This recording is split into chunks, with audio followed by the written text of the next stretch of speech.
Chapter 96. Su Fengyin rode the red date horse that was originally assigned to Yu Wei and looked up at the gray sky. If nothing unexpected happened, there would be a heavy rain tonight. Based on their current speed, they could stay in Hengshui City at dusk and not travel in the rain. Lu Qiantang, who carried the red cloud sword, led the way at the front. Xu Xiu and Yang Qingfeng, who did not carry weapons, were in charge of bringing up the rear. In the middle, the old Taoist priest, Wei Shuyang, spurred the horse's belly and rode side by side with Su Fengyin. These 4 personal retainers all had the strength of around the second rank.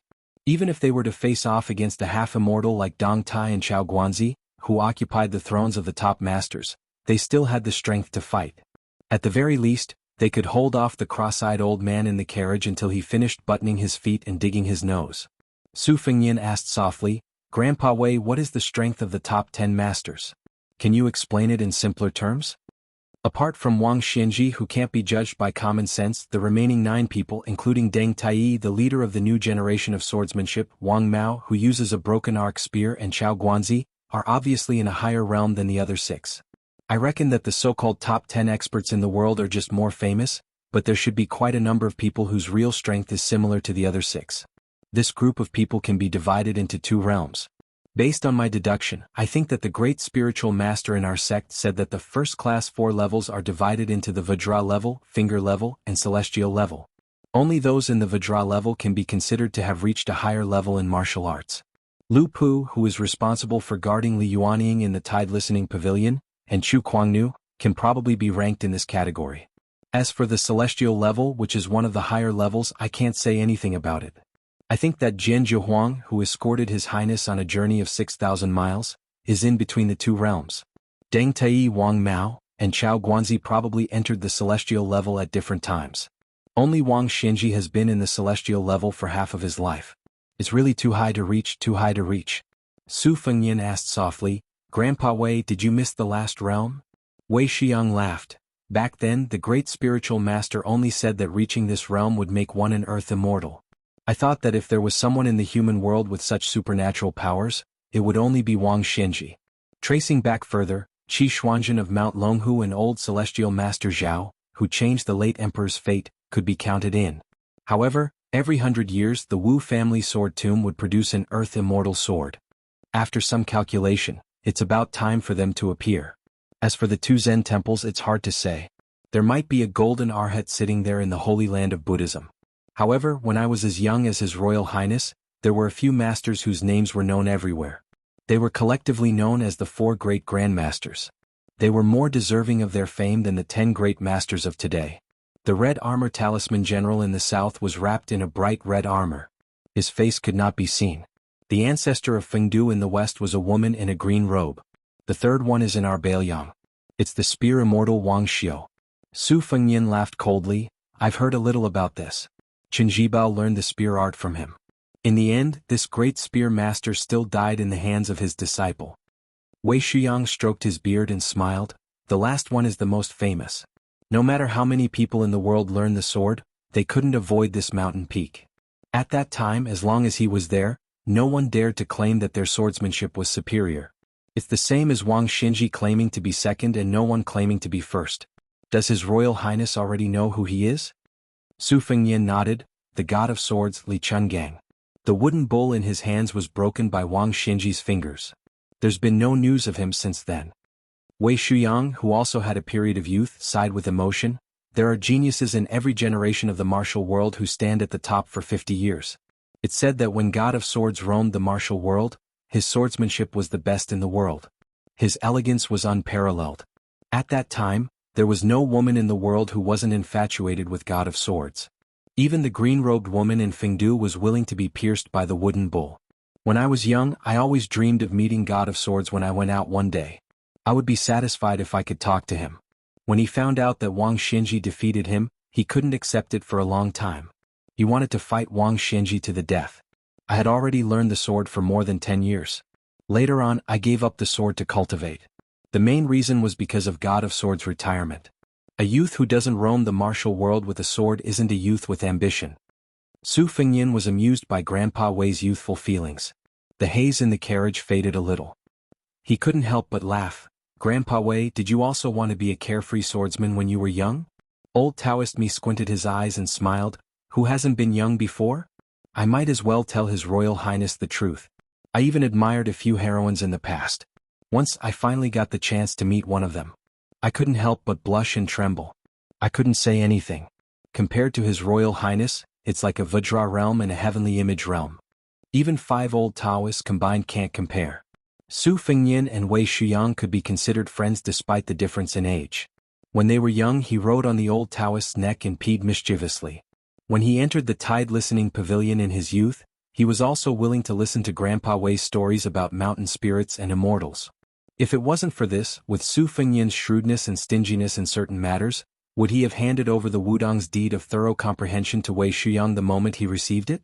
He even allowed Wei Shuyang to copy it for future annotations. Did Su Fengyin really not know the preciousness of the deed of thorough comprehension? With the great yellow hall's precious jade in front of him, the thin deed of thorough comprehension might be even thicker. Su Fengyin chuckled, Grandpa Wei, even if I have to dig 3 feet into the ground in the martial world, I'll help you dig that Li Chungang out. Chapter 97. The old Taoist shook his head and said, even I have to enter the coffin. Maybe old Immortal Li has already passed away. Don't hope, don't hope. On the carriage, Jianghu's ears were sharp. She heard the words wooden bull. The reason why she was so sensitive to this title was because of the absurd story of her royal uncle.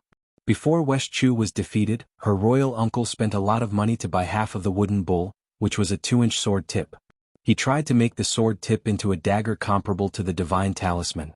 He even thought of a name, Naive. He wanted to give it to his beloved niece, Princess Taiping, to make it a pair with the divine talisman. Unfortunately, before the dagger was made, West Chu was defeated at the Western Fortress. Ginger sized up the disheveled old man who was dozing off and asked softly, You mentioned the Trojan cow? The old man looked disheartened and said indifferently, No. Jiang and I curled her lips and said, I know you are Li Chungang, sword god or something. The old man opened his eyes and said in surprise, Even Su Fengyin, that extremely shrewd boy, didn't dare to think in this direction. Little girl, you determined that this old man is that thing sword god after hearing 3 words? Does this old man look like one? Jianghu's legs were numb from squatting. She took turns to straighten one of her legs and said indifferently, So what if he doesn't look like one? Aren't you? The old man sat up and looked at the slender girl in front of him and said, Since you think I am Li Chungang, you don't want to learn the sword from me? Jiang and I shook her head and said, These are 2 different things. I have already told you the reason. The more powerful you are, the faster I will die. The old man was so depressed that he couldn't be any more depressed. He said in a more serious tone, Even if this old man isn't Li Chungang, I still have at least 50 to 60% of my peak strength. Believe it or not, if this old man wants to kill Su Fengyin, I can go out right now and take off this kid's head. Jiang and I sneered and said, See, I told you that you are the best at talking. Go and kill him. I don't believe Su Shao will let you mess around. The old man was deep in thought. Jiang and I picked up the 1,000-sword grass compendium again and said, It's none of my business who you are. Besides, I can kill Su Fengyin but you can't. But even if I can't stop you, I won't stop you. Moreover, you might have made a deal with Su Fengyin to test me. The old man shook his head and said with a helpless smile, Girl, you do have some resemblance to that princess whose sword will is said to be majestic. This old man just couldn't understand. If it wasn't for Su Shao, that scoundrel who made that woman change from the sword of birth to the sword of life, she would have had at most another 10 years to polish her vigorous sword will. At that time, even this old man and Wang Xianxia, who was lucky enough to win against the wooden horse ox, wouldn't have dared to say that they could win against her. Now that the woman is gone and you are here again. This old man felt suffocated and uncomfortable just thinking about it. Since you don't want to learn the sword, this old man won't force you. Actually, if you can't get rid of your obsession, even if you learn the sword, you might not be able to reach the peak. At that time, this old man will destroy a piece of unpolished jade. Killing people can't win against saving people. That Taoist Chi argued with me back then. I talked about my sword and he talked about his heaven's way. No one could win against the other. Later on, he killed the devil on the demon-slaying platform and ascended to immortality, but I lost to Wang Xianxia. Then I figured out that if you want to reach the state of immortality, you must save people. The old man was surprised. His turbid eyes shone with a strange light like the vast sword aura. He murmured a few words of killing people to save people. Then he stared at the confused Jiang and I and said with a smile, Little girl, it's a pity that you don't learn the sword. If you change your mind one day, come back and find this old man, Jiang and I just read the book and didn't care about the old man. This old man seemed to be the sword god Li Chungang. She suddenly popped her head out and asked softly, "You said that Su Fengyan has half of your talent. You also said that he practiced the sword late and was destined to be useless. Then what's the use of me secretly learning the sword from you?" The old man didn't understand the reason behind it. It took him a while to sort it out. It seemed that this little girl was used to being bullied by Su Fengyan. She began to admit that she wasn't as smart as him. After figuring this out, the old man, who was unlike the sword god Li Chungang, said patiently, "Your talent isn't worse than that kid. What are you afraid of?" Jiang Ni's eyes brightened but quickly returned to coldness. She said with a bitter face, "Forget it. Practicing the sword is very difficult. I'd better study." Well, the little mud man who loved the vegetable garden the most on Mount Wudong must have been secretly shocked by Su Fengyan's crazy sword practice. Poor old god of swords Li. Fortunately, there was an old admirer not far from the carriage. The old man, who had never begged anyone in his life and only received countless kowtows, wanted to kill himself. What kind of reason was this? The old man calmed himself down and told himself that this was good. This little girl's unreasonable spirit was what he liked the most. When had Li Chungang ever talked reason with people in the world? Easy matters, difficult matters, stormy matters, Jianghu matters, matters of the dynasty, matters of the world. It was all just a matter of one sword. Jiang and I rolled up her sleeves and gently untied the ribbon around the dagger. The old man was stunned. "What? It's fine if you don't want to learn the sword, but you want to risk your life with me?" This old man, who rarely shows kindness. He really didn't understand the way of the world, which was in such a mess. Unexpectedly, Jiang and I, who admitted that she wasn't very smart and was afraid of suffering, handed over the divine talisman and said softly, "Here, I'm not giving it to you. I'm lending it to you." The old man slowly took the divine talisman and suppressed the waves in his heart. He asked softly, "Why?" The little girl hid her head behind the secret book again and said softly, "There's no one in this world that's good to me. You seem to be quite good." The old man, who only had one arm and no longer had the wooden bull, didn't have any change in expression. He just sat there silently. Still hiding behind the book, Jiang and I repeated, "I don't want to learn the sword." Chapter 98. Yue was happily riding the horse and was addicted to it. No matter how Su Fengyan threatened and enticed her with words, she was unwilling to get off the horse and get on the carriage. Su Fengyan saw that her horsemanship was ordinary, and her slender jade-like hands were already red from holding the reins, so he could not help but feel a little annoyed. Only a person like him who had traveled the Jianghu would know that although those heroines with beautiful faces were beautiful, they could not bear to be looked at carefully. After riding for a long time, their buttocks were definitely not smooth and round. After holding swords and sabers for a long time, the calluses on their hands were even more unbearable to look at. Could it be that Yue was going to follow in his footsteps? Su Fengyan snorted coldly, put 2 fingers between his lips and blew a sharp whistle. The blue and white wand that Yue had painstakingly trained broke through the dark clouds and directly pierced the white cat in Yue's arms, Wu Meinyang. The big white cat, which had been pampered and was no more courageous than a mouse, had its snow-white fur standing up. It let out a miserable shriek. Yue was so scared that her face turned pale. Since the day she picked up this white cat and named it Wu Meinyang, it had been her only family member. This 6-year phoenix, the most handsome bird in Liaodong, only swooped back and forth, not harming the white cat. However, Wu Meinyang was scared out of her wits. Even Yue looked at Su Fengyan with an exceptionally sorrowful expression. Su Fengyan, who was talking cheerfully with the old Taoist priest Wei Shuyang, pretended not to see anything. Yue had no choice but to get off the horse bitterly and get into the carriage to face the overly casual old man wearing a sheepskin coat.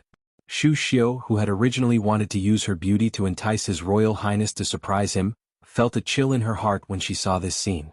She originally thought that the maidservant in the carriage had spiritual energy, but she was still young, and the taste of a green peach could not compare to that of a ripe peach. As for the maidservant driving the carriage, her appearance was not bad, and her figure could be considered graceful, but her temperament was too cold. With one glance, one could tell that she was a woman who did not know how to warm a bed. In the end, only the maidservant holding the white cat was the most threatening. Her 2 buttocks were full of charm when she got on and off the horse.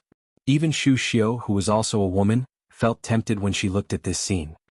His Royal Highness was a veteran in the field of flowers, so why did he bring this lady who raised a cat along on this journey? Wasn't it to quench his thirst? Since you like this, why can't I go up and make up the numbers? 1 dragon and 2 phoenixes, a pair of swallows. But why did His Royal Highness not seem to dote on her? It was rumored that His Royal Highness was willing to do all kinds of absurd things for the sake of those Bailiang courtesans. Fortunately, the Great Pillar country was a big enterprise, and the local rich and powerful families could not afford such extravagance. For a moment, Xianxia was somewhat dispirited. Her most powerful skill was not her internal energy or assassination, but her disguise technique.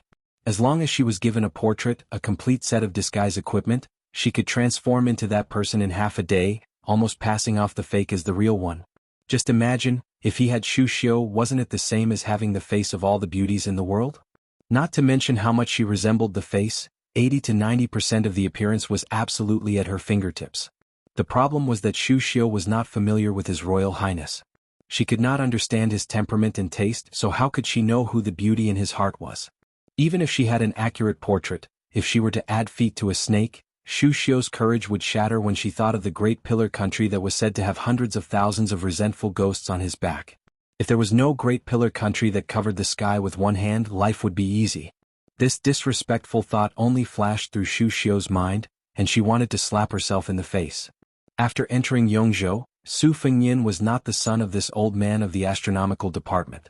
He could accurately predict the weather, and this storm came earlier than he expected.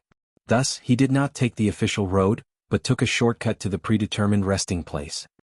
His Royal Highness changed the itinerary on the spur of the moment, causing a group of people who were full of enthusiasm to suffer. To the north of Yongzhou, Yingliang County's gates were not only wide open. A group of officials, ranging from rank 8 to rank 6, were all 30 li out of the city, patiently waiting for His Royal Highness's arrival in a pavilion.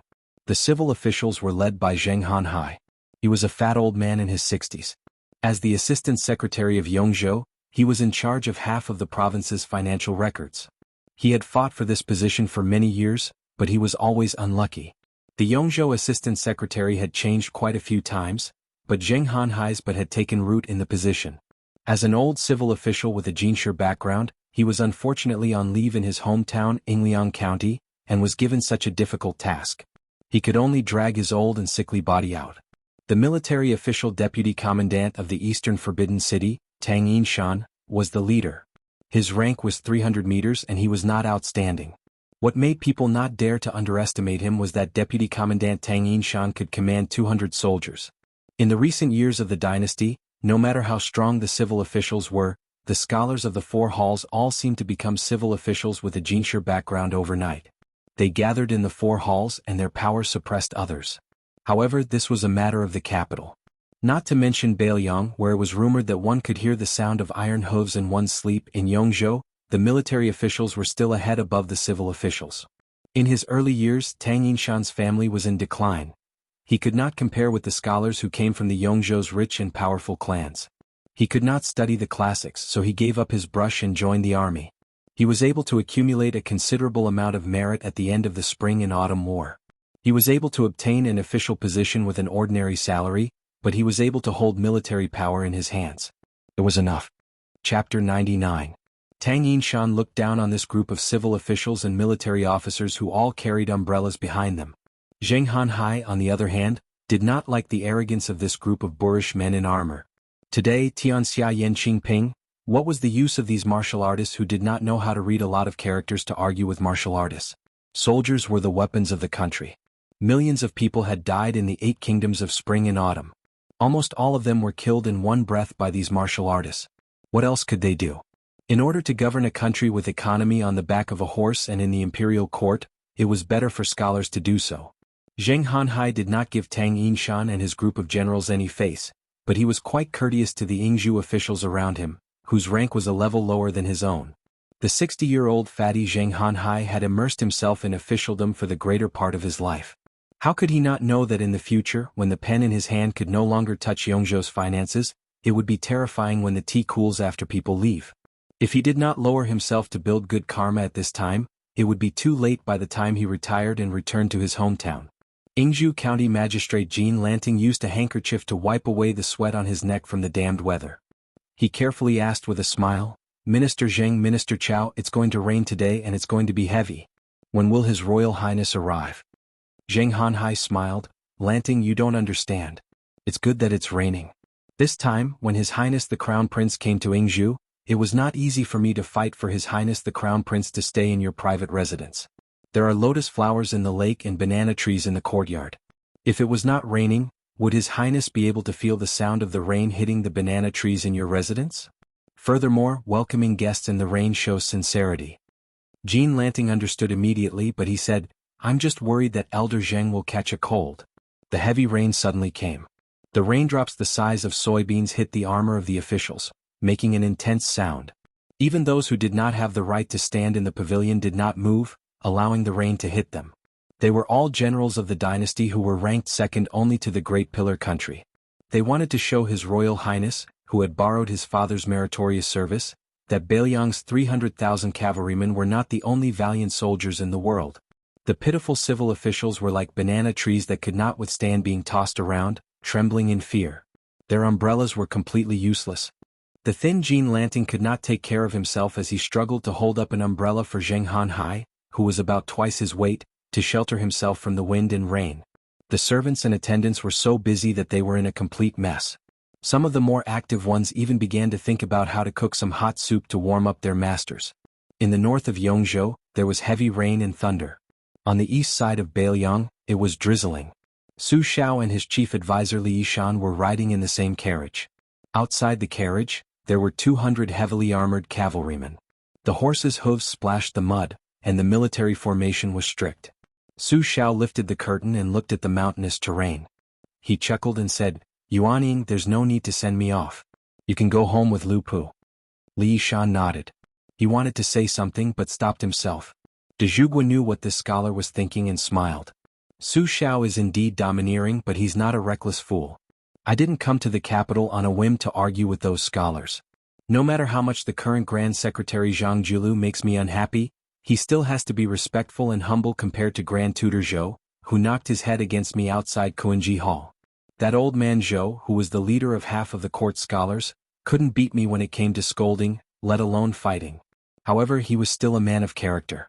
This Zhang Julu, who had been Grand Tutor Zhou's lackey for a full 20 years before rising to prominence, isn't quite the same. He's a rare scholar who can achieve great things.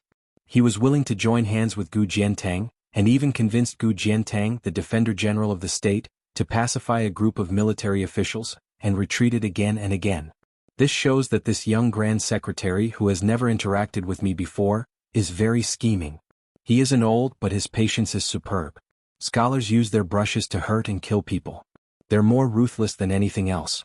Not to mention whether the Beiliang Frontier Army's iron cavalry will be targeted, just for the sake of those old soldiers who've only been living a peaceful life for a few years. I have to go take a look. I have to let these civil officials who don't know the tragedy of war, know that Su Xiao hasn't reached the point where he can't ride a horse yet. Li Yishan said lightly, back then, between you and Gu Jiantang, who would be the leader of all the military officials in the imperial court and who would be sent out to take on the infamy of being the second emperor, you argued endlessly. Even the Grand Chancellor of the Shangyin Academy was plotting behind the scenes.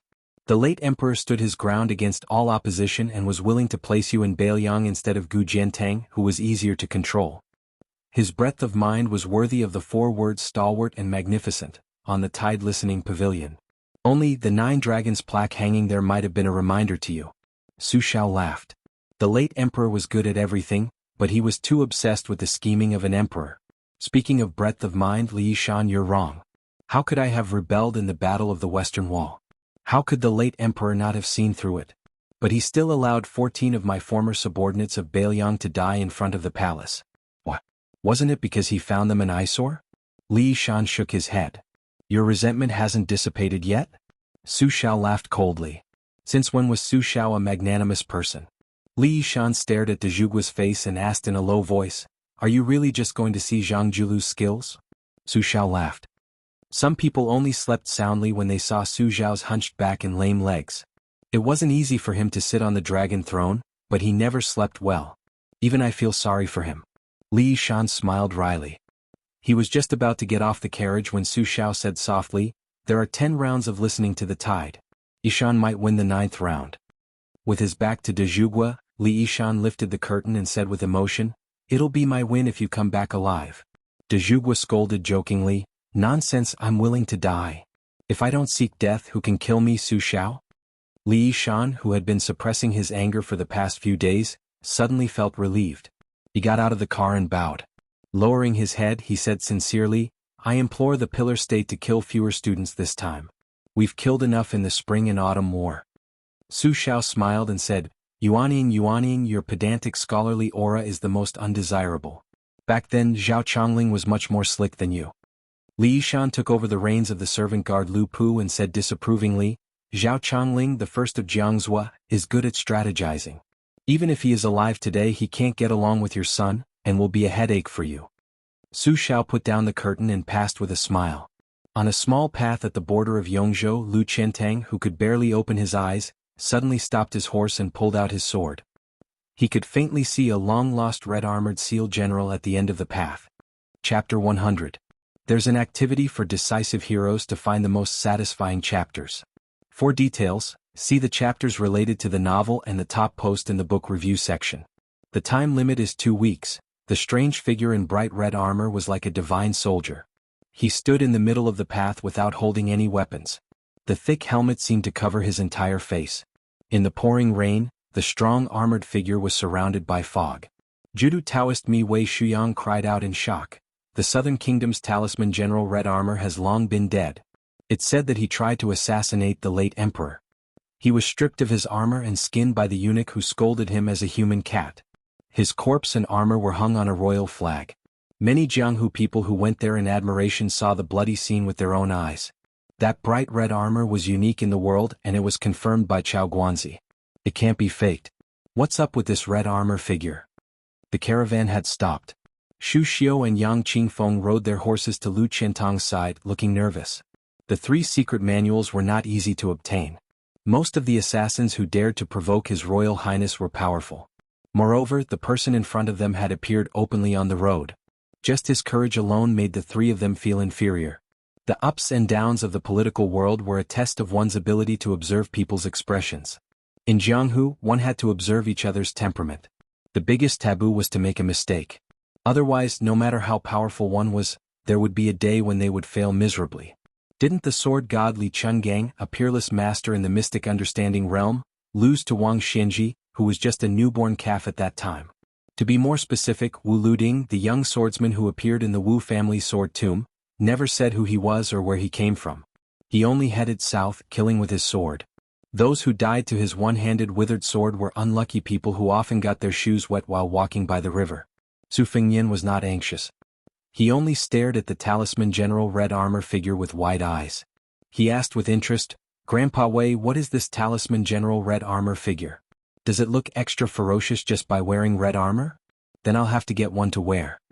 9 bushels old Taoist Mi smiled bitterly. "Your Highness, this isn't something you can wear casually. Back then the origins of the red armor were unknown. There were only some rumors saying that it was an ancient armor from the Taoist master manor of Mount Longhu. Mount Longhu had been passed down for a few generations, and a few Taoist masters had drawn talismans on it. It was probably a Taoist immortal weapon used to suppress evil spirits. However, it somehow ended up in the Jianghu. First, it was obtained by the heavenly secret sect of the Shangyin Academy. After doing all sorts of strange things to it, Mount Longhu almost fought with the Shangyin Academy because of it. When it reappeared in the Jianghu, it was draped over the body of the red-armored man, making it invulnerable to weapons and invulnerable to fire and water. However, the armored man was like a walking corpse. Dying in the hands of the great official Han Xingxian was not necessarily a kind of release. The talisman red-armored man in front of us seems to be slightly different from the rumors. He waved his hand to reject Bluebird's offer of an umbrella and called the 6-year phoenix to his arm. At this moment, Su Fengyin, who was drenched like a drowned rat, was still in the mood to tease the green and white Luan. He jokingly said, "Perhaps they are the children of the talisman general red-armored man from back then. Since the older one is a talisman general, then let's call the younger one a talisman soldier. Grandpa Wei, what do you think?" Wei Shuyang's 3 strands of white beard had turned into 3 small braids after being soaked in water. When he reached out to touch it again, he naturally couldn't feel the demeanor of an immortal anymore. He awkwardly withdrew his hand and slowly said, "Your Highness's way of saying things is really unconstrained." Su Fengyin smiled mischievously and said, "Grandpa Wei, your flattery is really something." The old man and the young man laughed heartily, subtly dispelling the monstrous killing intent at the end of the path. Su Fengyin narrowed his eyes and said softly, Lu Qiantang's red cloud sword, Xu Xiu's embracing simplicity spell, and Yang Qingfeng's art of controlling ghosts. I want to see if these three people are qualified to make it to the martial emperor city alive. The old Taoist seemed to have not heard this ruthless sentence. He rode forward on his horse and was a dozen steps away from the carriage. With a shake of his sleeves, the rein above his head bounced away as if it had hit an iron plate. Lu Qiantang pulled out his sword and stopped the horse. After waiting for Xu Xiu and Yang Qingfeng to catch up, he spurred his horse and rushed forward. From the moment he picked up the crouching dragon mound sword controlling technique on the 5th floor of the Tide Listening Pavilion, he knew that he would have to risk his life today. It was just that it was much earlier than expected, but so what? If one wanted to learn how to control a sword, one had to use a strong opponent as a whetstone to sharpen one's sword heart to an incomparably pure level. Only then could one have a chance to obtain the essence of swordsmanship. As the old god of swords Li Changgang said, "Open your mouth and spit out a magnificent sword aura, slashing out a vast field of stars." There were more than 100,000 young wanderers in the world who wanted to learn swordsmanship. Who didn't want to slash out with a sword that even ghosts, immortals and Buddhas couldn't match? Lu Qiantang's figure was already very tall and sturdy, and the horse he was riding was even more rare. For a moment, the small path was trampled by the horse's hooves, causing mud to splash everywhere. One man and one horse were unstoppable. Perhaps because the swordsman Lv Qiantang had aroused his killing intent, even Xu Xiong, who only knew how to moan on the bed, gave a heavy snort. Amidst the muffled sound of the heavy rain hitting the small path, it was particularly ear-piercing. Yang Qingfeng, who didn't need to hold the reins, could still control the horse's running speed to perfection. She slowly bent down and placed her snow-white hands on the horse's neck. The empty-handed red-armored men of the southern kingdom stood still and let the 3 people and 3 horses charge forward. Through the dense curtain of rain, Lu Qiantang could almost see the cloud seal Sanskrit on the red armor. It was actually written in both Buddhism and Taoism. With just a glance, he felt the qi in his chest stagnate. Suppressing the distracting thoughts in his mind, he let out an angry roar and spat out the murky air in his heart. Borrowing the momentum of the galloping horse, he slashed out with a domineering sword strike. The curtain of rain was instantly torn apart. Unfortunately, the raindrops that came into contact with this huge sword seemed to have dripped onto a piece of hot iron. With a sizzling sound, they turned into a puff of smoke. The huge puppet, which was similar to the rumored red-armored man, stiffly but quickly raised one of its hands. Its 5 fingers, which were wrapped in red armor like its face, opened up and tried to grasp Lu Qiantang's sword strike that contained the essence, energy, spirit, and will of the most powerful sword strike in his life. As the red cloud sword and the red-armored man's 5 fingers brushed past each other, a series of sparks flew out. The red-armored man failed to grasp the sword, and Lu Qiantang, who was already famous in the southern Tang country at the age of 30, also failed to grasp the sword strike.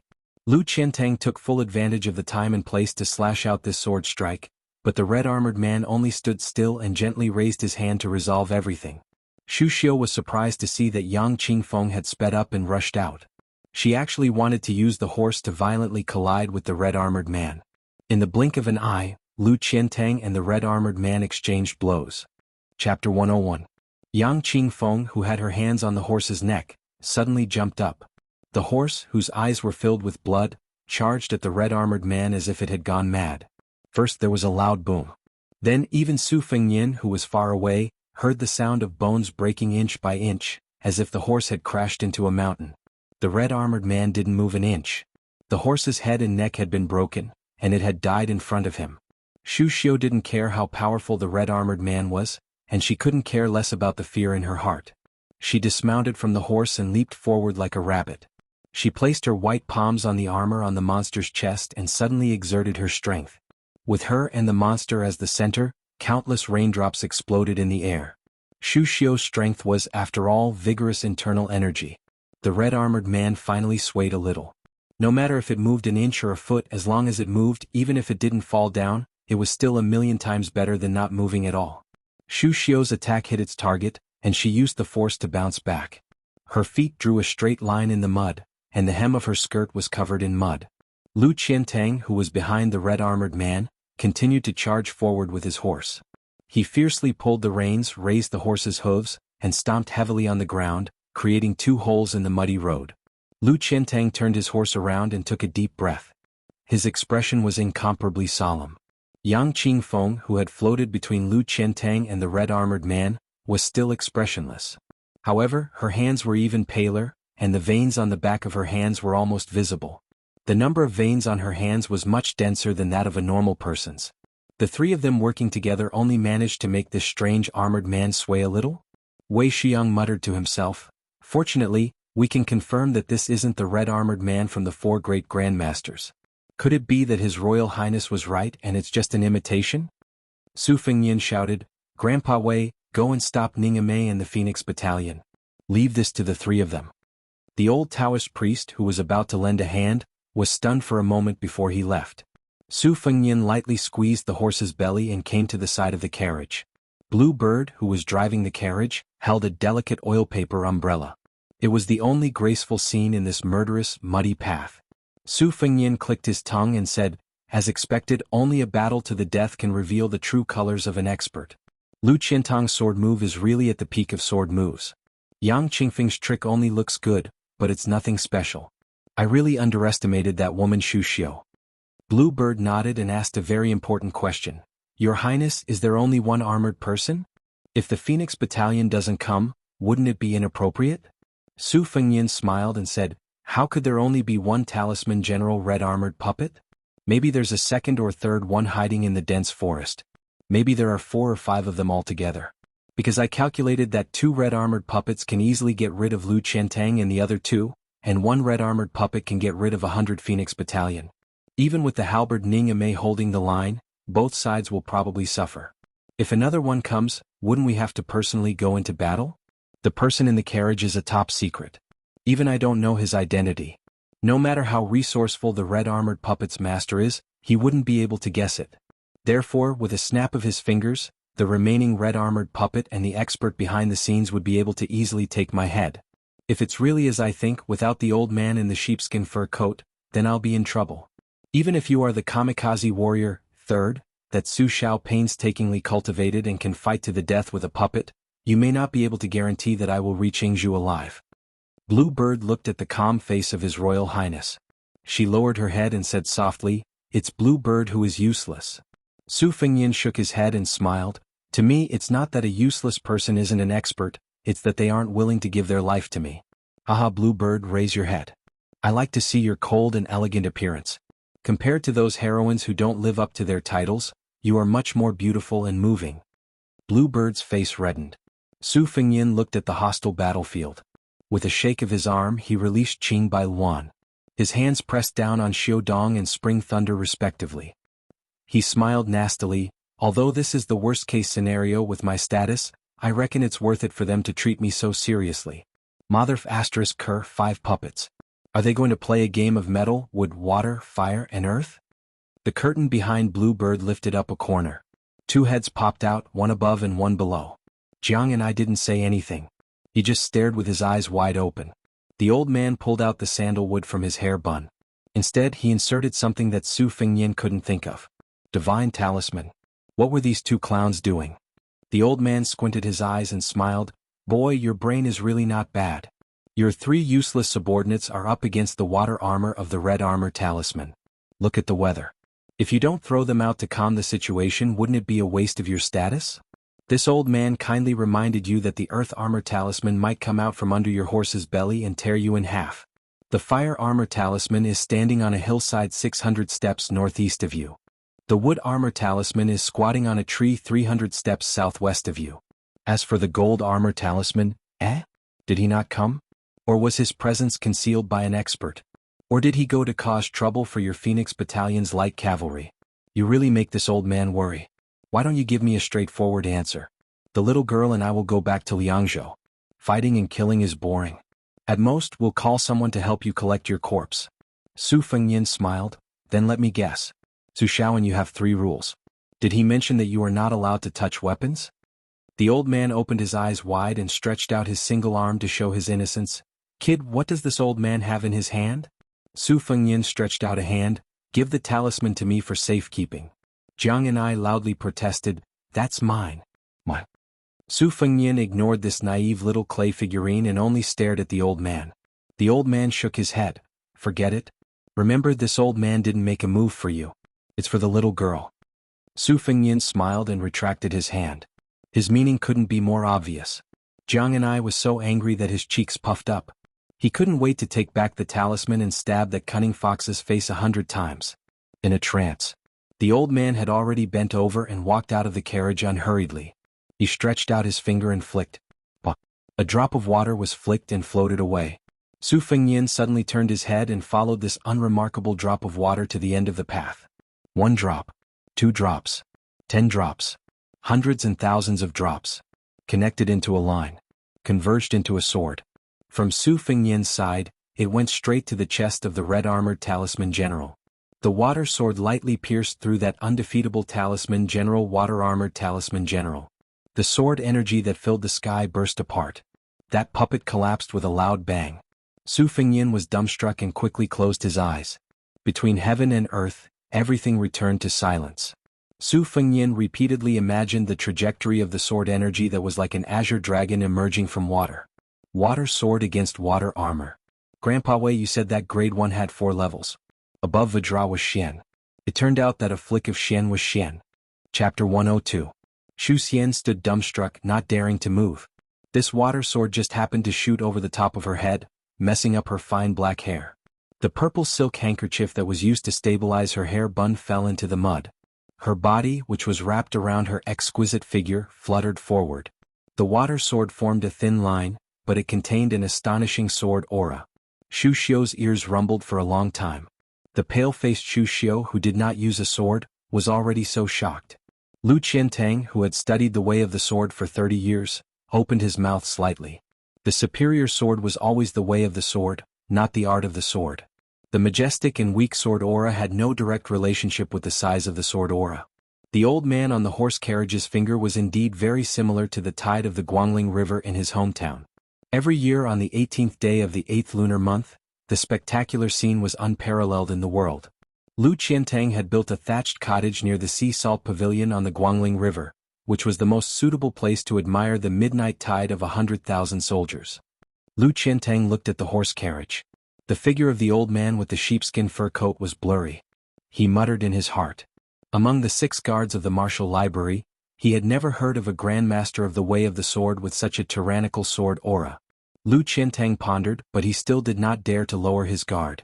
Together with Yang Qingfeng, he stared fixedly at the red-armored man who had fallen to the ground. Lu Qiantang discovered that the hands of this weak middle-aged man were bleeding. At some point in time, he had drawn a talisman with blood on the back of his hands, which the heavy rain could not wash away. As for whether it was the talisman of the Longhu Taoist master or the Maoshan exorcism spell, Lu Qiantang was not proficient in this field, so he could not be sure. Yang Qingfeng squatted on the ground, his 10 fingers digging into the mud. The mud immediately began to churn. What was even more surprising was that more than 10 silver-white mole crickets broke out of Yang Qingfeng's withered flesh. Su Fengyin frowned and asked, "Is this water armor dead?" The old man with a divine talisman pinned on his hair bun took the oil paper umbrella from Bluebird's hands and sneered, "It's easier said than done. Although these 5 red talisman armors are much weaker than Yi Hongding's yellow and purple fate armor, how can they be killed with just a finger? Back then, when Yi Hongting fought against enemies in the Vajra realm, she would always be pestered to death for a few days and nights. Unless she was stripped of her armor and skin like Han Xingxian, no matter how severely she was injured or killed, Yi Hongting wouldn't feel any pain or itch. Condensing yellow and purple fate into armor is a great creation divine art.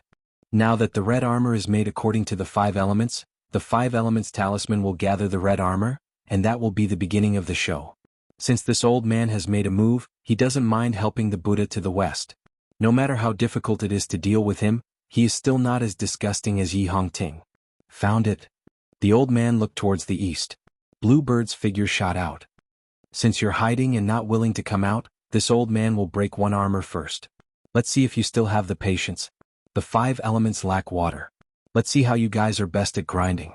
The old man only took 1 step, and the umbrella swept over Shu Xiu's head. He stepped down and stepped on the chest of the talisman general who was about to get up. It was exactly where the water droplet sword had exploded. Lu Qiantang's crimson afterglow sword and Yang Qingfeng's art of recuperation and exorcism were sent flying by the old man's move. It would be an understatement to say that he was unreasonable. However, Lu Qiantang and Yang Qingfeng didn't reveal the slightest bit of resentment. Instead, they took advantage of the situation to retreat. The old man with the umbrella stepped again and again, and the head of the water armor was stepped into the deep muddy pit. Not only that, he instantly closed the umbrella and used it as a sword. This time, compared to the azure dragon water sword formed by the water droplets, the sword intent was even more boundless. The rain that filled the sky was wrapped by this umbrella, forming a huge rain tornado around the old man. The old man who used the umbrella as a sword whispered, "One sword immortal kneels." The umbrella and the tornado pierced the head of the talisman general like the Milky Way. The pouring rain on the small path suddenly stopped. The raindrops didn't fall, but instead bounced back up, as if someone had used human strength to go against the heavenly Tao and forcefully stopped it. A soft slap sounded. The old man opened the oil paper umbrella again, and slowly walked back to the carriage. Blue Bird lightly returned, shook her head and said, "The enemy retreated." Su Fengyin, who was sitting on the horse, still closed his eyes and concentrated. This should be a sword that only the land immortals can use, right? It was indeed correct that he didn't practice the sword first when he practiced the saber. If he had learned the sword earlier and then witnessed today's finger and shin swords, he would definitely have been traumatized and couldn't get rid of it. Although there was still a gap between him and the sword heart, sword chi, and sword intent, he probably wouldn't have the courage and confidence to use the sword again. In the battle between the saber and the sword, if one were to talk about the number of first-class masters, the two sides were about the same. But if one were to talk about the small group of people at the top, if one were to pick out a single person to fight, the Grandmaster of the Sword would firmly suppress the Master of the Saber. Especially the Immortals who were known as the Sword God in the past generations in Jianghu. Which one of them wasn't a master who had almost reached the peak of martial arts? In the previous generation, Li Chungang was invincible with his wooden horse ox. In this generation, the number one swordsman, Dong Tai, even fooled around with a peach blossom and no one dared to fight with him. Chao Guanzi, who was arrogant and domineering, also claimed that he was worthy of being above the eight of them, but he was ashamed to be right behind Dong Tai. These words drew a clear line between Wang Xinji and Dong Tai and the other 8 masters, including Chao Guanzi. No matter how Wang Xinji was, the people of Jianghu had long regarded her as a person of the immortal realm in Tiange, but she was just a weirdo that appeared once in 500 years. Dong Tai was different. After all, he was tainted with some people's aura. The Peach Blossom Sword God was a legend that even people in the palace missed. Su Fengyin asked softly, "The water armor is dead? The person behind the scenes has retreated?" The old man, who had shown off 2 moves without using a sword, was very arrogant. He ignored his royal highness and only smiled at Jiang and I, who actually did not see anything clearly. He asked, "Little girl, this old man still has some courage left, right?" Jiang and I only vaguely saw the torrential rain tornado, but she was a little far away. In addition, the layman only knew how to watch the show, so her degree of shock was far less than Lu Qiantang, Xu Xiu and the others. Moreover, she was someone who had seen the world. In the past, Bai Huer's face was much more beautiful when she used 2 blades to sweep the wind and snow. The blades were beautiful and the person was even more beautiful. Therefore, when the old god of swords made his move this time, he probably wouldn't be able to escape the fate of winking at a blind person. Seeing the little girl's confused expression, Li Chungang laughed out loud and reached out to touch the divine talisman. He was in a good mood. In the years when the wooden horse ox hadn't stopped, he was really tired of hearing flattery and gasps of cold air. It wasn't as comfortable as the little girl's confused expression. The old man handed the oil paper umbrella back to Blue Bird.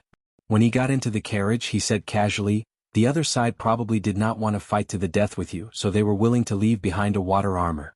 If you move faster, you can still see some of the mysteries of this red talisman armor. If the puppet in the armor dies, the knowledge of the talisman writing on the red talisman armor will also be gone." Su Fengyin's expression was complicated.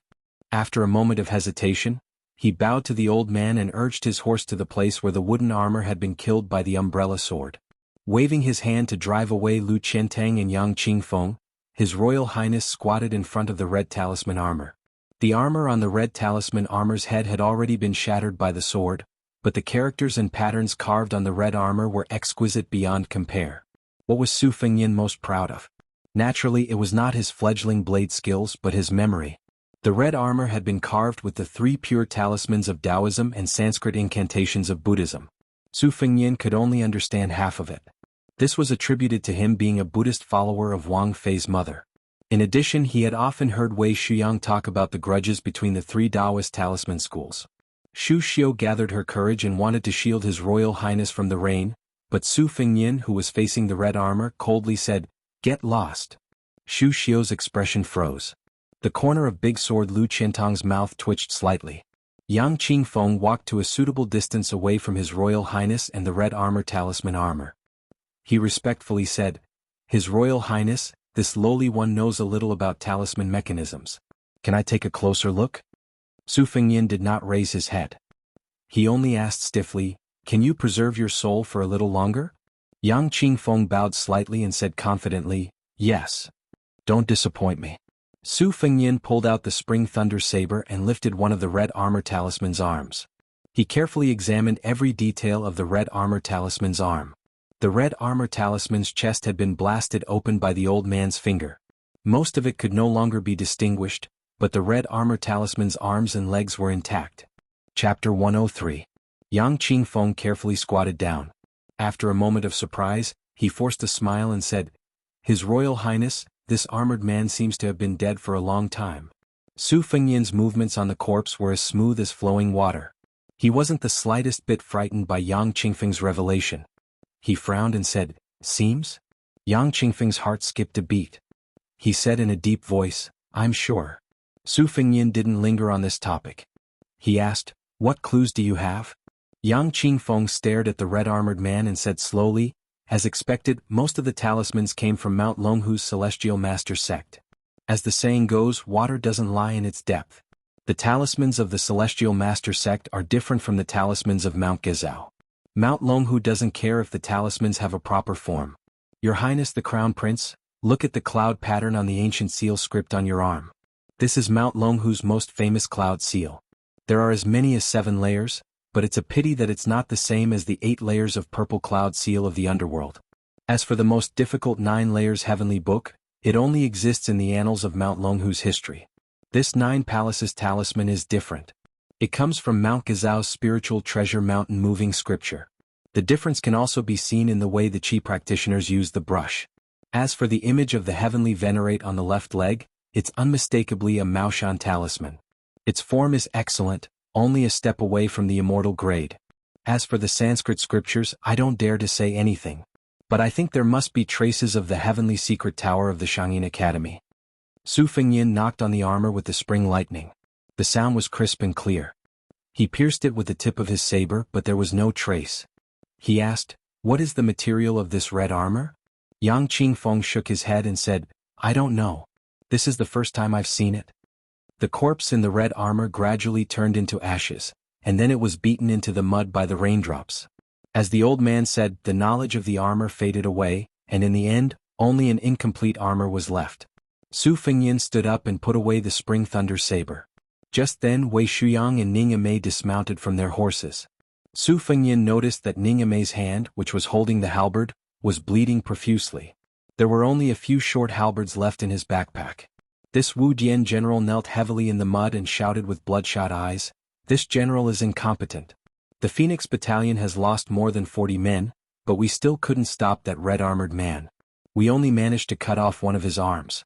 Ning Yimei only asked His Royal Highness to give this general 30 light cavalry to pursue and kill. If you can't take down that assassin, Ning Yimei will bring his head to me." Su Fengyin asked in surprise. General Ning cut off one of the armored man's arms. To the side, Wei Shuyang nodded gently. It was truly a bloody battle. Although the Phoenix Battalion was composed of light cavalry, no one was afraid of death or injury when faced with the unfathomable red-armored man. Especially with the battle formation that had been honed over the years, they displayed a strength that was beyond Wei Shuyang's imagination.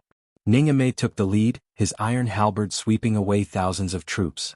In addition, the short halberd on his back whistled like the wind every time it was thrown. Yet, Ning Yimei had actually cut off one of the red-armored man's arms. Even though Wei Shuyang was a Taoist, he was still in Jianghu. In the past, it was inevitable that he had underestimated the martial artists on the battlefield. Today, after seeing it with his own eyes, he realized how invincible it was when the martial artists and valiant soldiers gathered together in a battle formation. Su Fengyin smiled and said calmly, "General Ning, you can bring the Phoenix Battalion back to Bailiang. I don't need you to worry about me anymore. How can Bailiang's elite be lost in Jianghu?" The burly Ning Yimei lowered his head and stuck the halberd in his hand into the ground. He gritted his teeth and said, Ningame is not willing. The Phoenix Battalion is not willing. Su Fengyin said expressionlessly, Are they not afraid of death? Ningame said in a deep voice, When have the Bailiang cavalry ever been afraid of death? They only know how to seek death in battle. Su Fengyin mounted the white horse and said indifferently, Then follow. Ningame, send the dead soldiers back to the cold land first. I will slow down and wait for you. Ningame drew his halberd and left to carry out the order.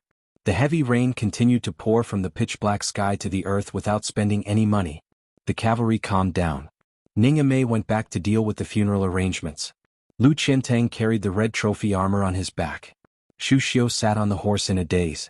Yang Qingfeng, who had always been a loner since childhood, had a rare smile on his old-fashioned face. This made Xu Xiu, who was riding side by side, come back to her senses and see it. When she saw it, she felt more and more depressed. Su Fengyin said self-deprecatingly, The Phoenix Battalion, for whom are they seeking death? 30 li out of the city, braving the rain to welcome Bailiang's second great noble. The officials of the Yingyu Battalion, in their anxiety and fear, only waited until the courier sent a message that made them look at each other in dismay.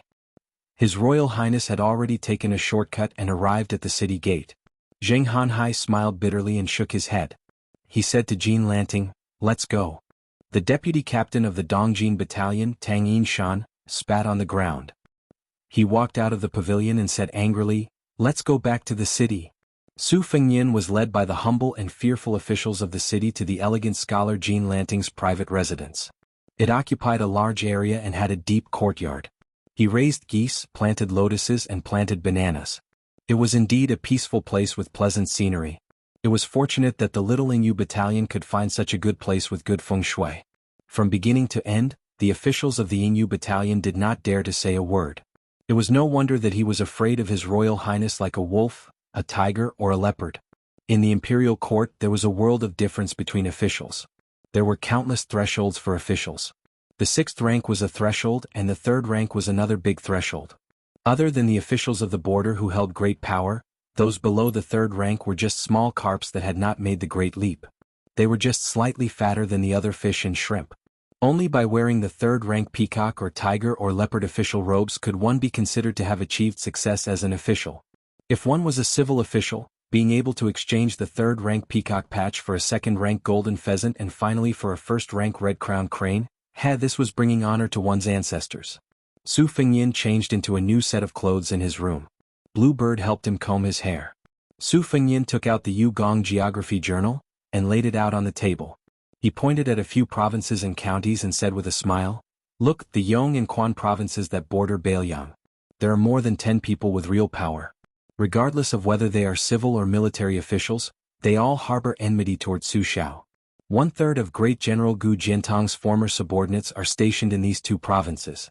Within the borders of Yong province, I'm afraid that other than this Yingyu battalion, we won't be able to see any good faces. However, once we leave Yong province, the situation will take a turn for the better. In the past 2 years, Lu Qiuer has bribed some of the old generals of Bailiang to hold power in the provinces and counties. When the time comes, it will be inevitable that there will be a few toasts. Perhaps there will be countless concubines and beautiful maids who will fight to warm my bed. Thinking back to the time when I was with old Huang in the middle of Yong province, I was robbed and lost my horse. In Ji province I can't be mentioned in the same breath. Bluebird looked out the window and said, Jiang and I is holding a book and holding an umbrella in the courtyard while waiting. Su Fengyin said with a smile, She only has money in her eyes. Let her in. Bluebird led Jiang and I into the room. Su Fengyin pointed to a bag on the table that Bluebird was in charge of. He instructed Jiang and I, Don't be in a hurry to read. Grind the ink first. I want to draw something. There was good quality rice paper in the room, but Su Fengyin was very good at writing. Jiang and I opened the bag and picked out a Guangdong Liao Wei. However, when she saw the extremely familiar fire clay ancient inkstone on Mount Wudong, Jiang and I had already thrown this ancient inkstone, which was ranked 2nd by West Chu's imperial uncle Jiang Taiya, into the elephant washing pool. How did it appear again? Jiang and I carefully examined and stroked it. She flipped through the bottom of the ancient inkstone and saw that it was indeed West Chu's million halberd warriors, who can compete. Jiang and I used all her strength to hold the ancient inkstone that was warm in winter and cool in summer. She couldn't bear to use it to smash His Royal Highness who was treacherous and shameless. She could only curse with reddened eyes. "What's going on?" Su Fengyin said with a smile. "I gave it to you but you threw it away. I'm a stingy person, so I went to the bottom of the elephant washing pool to pick it up." Jianghu's eyes were moist and her lips trembled. Su Fengyin imitated her tone perfectly. "The divine talisman is mine." "What?" "The fire clay ancient inkstone is mine, it's still mine." Jiang and I pounced on this bastard and shouted with a crying voice, "I'll kill you." Su Fengyin turned his head to look at the Yugong geography record. He stretched out a leg to block the charging clay figurine and said softly, "All right, stop fooling around. Take this ancient inkstone as a gift." Jiang and I cried with resentment. "It was originally mine. You scoundrel. I'm going to learn the sword from Li Chungang and stab you to death." Su Fengyin narrowed his eyes and fell into deep thought. Su Fengyin couldn't care less about the fact that he hadn't learned the sword art yet and could only use the ancient inkstone to smash the clay figurine on his knee. He clicked his tongue and said, "Li Chungang? This old man's conduct really doesn't look like a sword god." Chapter 104. That old man with the sheepskin fur coat was the previous generation's god of swords, Li Chungang? From Su Fengyin's point of view, this was unexpected but reasonable. Thinking of Su Zhao's evaluation in the Tide Listening Pavilion, plus the string of water swords and the umbrella sword were still vivid in his mind, it was all extremely shocking. Su Fengyin believed that Jiang Ni's mouth was without filter. It was best if it was Li Chungang. No matter how thin old Crane was, it was not comparable to chickens and ducks on the ground. So what if he lost to Wang Xianxia and had his wooden horse broken? This one-armed old man was still able to break the red armor with a single finger. If he was given a sharp sword, what kind of sword will he have? One of Su Fengyin's legs was smashed by Jiang Ni's priceless fire clay inkstone no less than 100 times. He frowned and said, "If you continue smashing my legs will be fine, but your uncle Jiang Taiya's treasure will be destroyed. Even if you don't feel bad, I do." Jiang and I vented most of her anger and carefully hid the ancient inkstone. Actually, where could she hide it? Su Fengyin picked up a stack of cooked rice paper from the table. He was a little surprised. It was actually comparable to the Gangnam-do's tribute, de Qian. He pulled out a thin piece of rice paper and shook it. It was as thin as an egg membrane but surprisingly tough. Su Fengyin was in a good mood. He even had the thought of asking the owner of the house for a few dozen pieces of rice paper before he left. Thus, Su Fengyin didn't care if there was a fire clay inkstone or not. He personally grinded a natural toad-shaped yellow inkstone on the table. He took the Guangdong Liaowei and set Jiang and I aside. Relying on his memory, he meticulously drew the mysterious pattern on the red armored man's armor. He used 4 pieces of rice paper on the red armored man's chest, back, hands, and feet. Then he gradually separated the cloud seal heavenly script that was covered with multiple layers and drew it on a single page.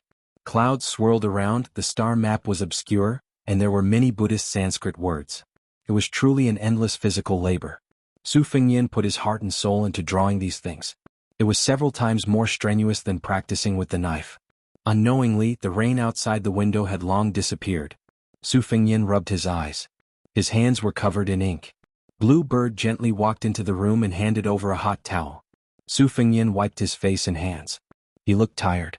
This work was too tiring. He was afraid that a single stroke would make a mistake. Blue Bird faintly said, "Your Highness, those people outside the courtyard have been chased away by this servant." Su Fengyin let out a long breath.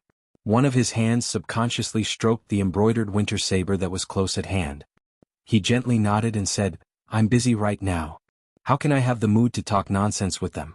If I think of something and don't have time to write it down, they might lose their official positions and jobs on the same day. Bluebird, go and find out who the owner of this house is. Just by looking at it, the calligraphy, paintings, bronzes, steels, and name papers are not small. It's not something that can be displayed by an ordinary wealthy family. While you're at it, go and ask the table how many of these embroidered Shen scrolls are in stock. I want 50 to 60 pieces of embroidered Shen scrolls for use on the road." Blue Bird nodded and left. From the corner of his eyes, Su Fengyin noticed that Jiang and I was tiptoeing and secretly peeking at the things he had drawn. He was too lazy to expose her. He would just treat it as repaying this lass for revealing his secret. Divine Swordsman and Wooden Horse Ox. When Su Fengyin remembered these 2 names, he could not help but associate them with those 2 swords. Su Fengyin stretched his neck. He picked up the embroidered winter saber and spring thunder saber and went to the courtyard. Jiang and I held the secret manual and stood in the corridor. She was unwilling to leave. 1 copper coin per word. Today she had earned a few taels less than usual. Su Fengyin concentrated and took out the Spring Thunder saber. He imitated the old divine swordsman's posture of holding an umbrella and stabbed the saber into the ground. However, he only stabbed the Spring Thunder saber into the stone slab. There was no sword intent to speak of. Su Fengyin stabbed it more than 10 times in succession. He could not do anything. He squatted on the ground and did not make a sound. The pattern on the talisman General Hongjia could be copied, but secretly learning the sword intent was as difficult as ascending to the heavens. It was a pity that Jianghu, who was full of a sense of justice, did not become a heroine. She angrily said, "So shameless. Secretly learning from others." Su Fengyin closed his eyes and slowed down his movements. He was extremely slow. He was so slow that he could feel the qi in his body condensing in his right arm. He could even feel the slight trembling of his muscles. He then merged with the saber and finally concentrated at the tip of the saber. On Mount Wudong, when the ox-riding man taught him the unknown drawing circle fist technique, the first step was to break down the movements as light as the clouds and flowing like water. Su Fengyin practiced the swift saber. Therefore, when he read the Green Water Pavilion sword practice record on the mountain, it was all about swordsmanship. Although practicing the saber required speed, he also knew that slow saber was more difficult. Only in the end could he completely forget about fast and slow. There were no more moves in his heart, only a thought and a thought. Once the thought was moved, no matter if it was a saber or a sword, there would be no more worries. However, these were almost untraceable thoughts of the pavilion in the sky. How many martial artists in the world had practiced hundreds of thousands of sabers and millions of swords in order to reach this realm? When the tip of the saber was only an inch away from the ground, Su Fengyin suddenly exerted force. One saber was still a simple saber. Su Fengyin was somewhat regretful. He murmured, "Too hasty." Standing up and putting away the Spring Thunder saber, Su Fengyin stretched and said self-deprecatingly, "No hurry, no hurry. I'll listen to old Huang. Rice has to be eaten one bite at a time." Jianghu, who had thought that something would happen, found that it was all bark and no bite. She curled her lips. Su Fengyin saw her expression and laughed. "Are you laughing at me? You, a heroine who is about to learn swordsmanship from the God of Swords and is determined to become the new God of Swords, come and carry my saber. Let's not talk about embroidered winter. Just this 1.5 kilograms of Spring Thunder, if you can hold it horizontally for an incense stick's time, I'll take it that you've read 10,000 words." Jianghu raised the sword manual in her hand and said heavily, "Are you listening or not? Even if you don't listen, I'll take it that I've read 3,000 words." Su Fengyin shook his head and said, "I'm not listening today. I still have to draw more while I can remember. Go, I'll give you an extra 3,000 words. Jianghu's face was filled with disbelief. She was afraid that it would be another trap. After so many years of being taken advantage of and plotted against, she was already very scared. Ignoring Jianghu's thoughts, Su Fengyin walked into the house and continued to scold the Qi practitioners of Dragon Tiger Mountain while painstakingly drawing. This work was like practicing the slow saber.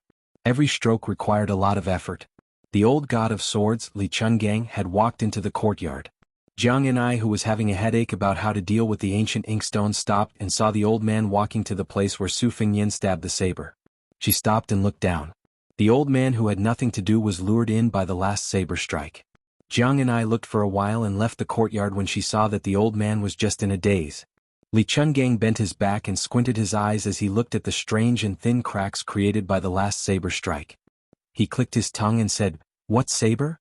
Obviously it's better to learn the sword." The old man tugged at the sheepskin coat. Once he tugged at it, the fur would fall off. He turned around and left. Yu Yuwei, who was carrying Wu Meinyang, stood further away. The old man glanced at the white cat and the white and plump beauty and mumbled, "There's something wrong with this brat's brain. It's fine if he doesn't eat the cat meat, but he doesn't even touch the little girl." Yu Yuwei was furious, but she didn't dare to say anything. Old man Li seemed to have lice or something in his crotch. He reached out and scratched it. It felt so comfortable. Fortunately, Yu Yuwei didn't see this scene. She walked straight into the courtyard and saw Su Fengyin concentrating on drawing something. She hesitated for a moment and prepared to go home quietly. She didn't have anything to do in the first place. It was just that she suddenly changed to a completely unfamiliar place and felt uncomfortable. Moreover, the small courtyard she was in was particularly serene and quiet. There were dozens of green bamboos planted in the courtyard. After reading so many novels and articles about immortals, foxes, and ghosts, she could always imagine that something would float out from the bamboo forest. Compared to the green bamboos, she still preferred the soft and beautiful banana trees. Weren't there many of them here? Before Yu Yue approached, Su Fengyin, who had switched his left hand from holding the brush to his right hand, asked with a smile, "What's the matter?" Yu Yue replied softly, looking at the banana trees. Su Fengyin was stunned for a moment. He joked, "I can't change the courtyard. My things are all here. However, if you like to look at the banana trees, I can get someone to pull out the big bushes in the courtyard and pile them up in your courtyard. How about that?" Yu Yue said shyly and angrily, "Okay." Su Fengyin snapped his fingers. The elusive blue bird stood beside Yu Yue. Su Fengyin said with a smile, "Get someone to move the banana trees." Yu Yue said, "No need." Then she angrily turned around. Even Wu Meinyang lazily stretched out her claws. Looking from the side, the claws slid across the round curve of Yu Yue's chest. Su Fengyin, who happened to catch this charming scene, was a little spellbound. Su Fengyin waved his hand and Blue Bird retreated. Then he called out to Yu Yue and said with a smile, "Come, let's grind the ink." Yu Yue asked doubtfully, "Huh?" Su Fengyin stretched out his hand and pointed at the famous yellow inkstone on the table, saying, "You grind this." He then pointed at Yu Yue's chest and made a gesture of grinding back and forth. Su Fengyin said with a mischievous smile, "I'll grind this." Yu Yue's face flushed red. She pouted playfully, "Lecture." Looking at Yu Yue fleeing in panic, Su Fengyin leaned back in his chair. There wasn't a trace of lust in his eyes. He narrowed his beautiful phoenix eyes and turned to look out the window at the moon and sparse stars after the rain. Where is Su Xiao now? Chapter 105. Although Yingliang's county magistrate Jean Lanting was an official born from a local Bailiang family, he was more of a scholar than an official. He did not look forward to climbing up the ranks of the bureaucracy. He only wanted to climb high, write poems, raise geese, pick chrysanthemums, and sing many poems with Yongzhou's famous courtesans. However, when he heard that the king of Bailiang's eldest son, Su Fengyin, was going to stay in Yingliang, and his longtime friend, Uncle Zheng Hanhai, had given him such a big meat pie, Jean Lanting's heart was boiling with excitement. Yingliang was not like the other counties in Yongzhou. After all, it was a bit too close to Bailiang, so it could not be considered to be under the sole pillar of the dynasty.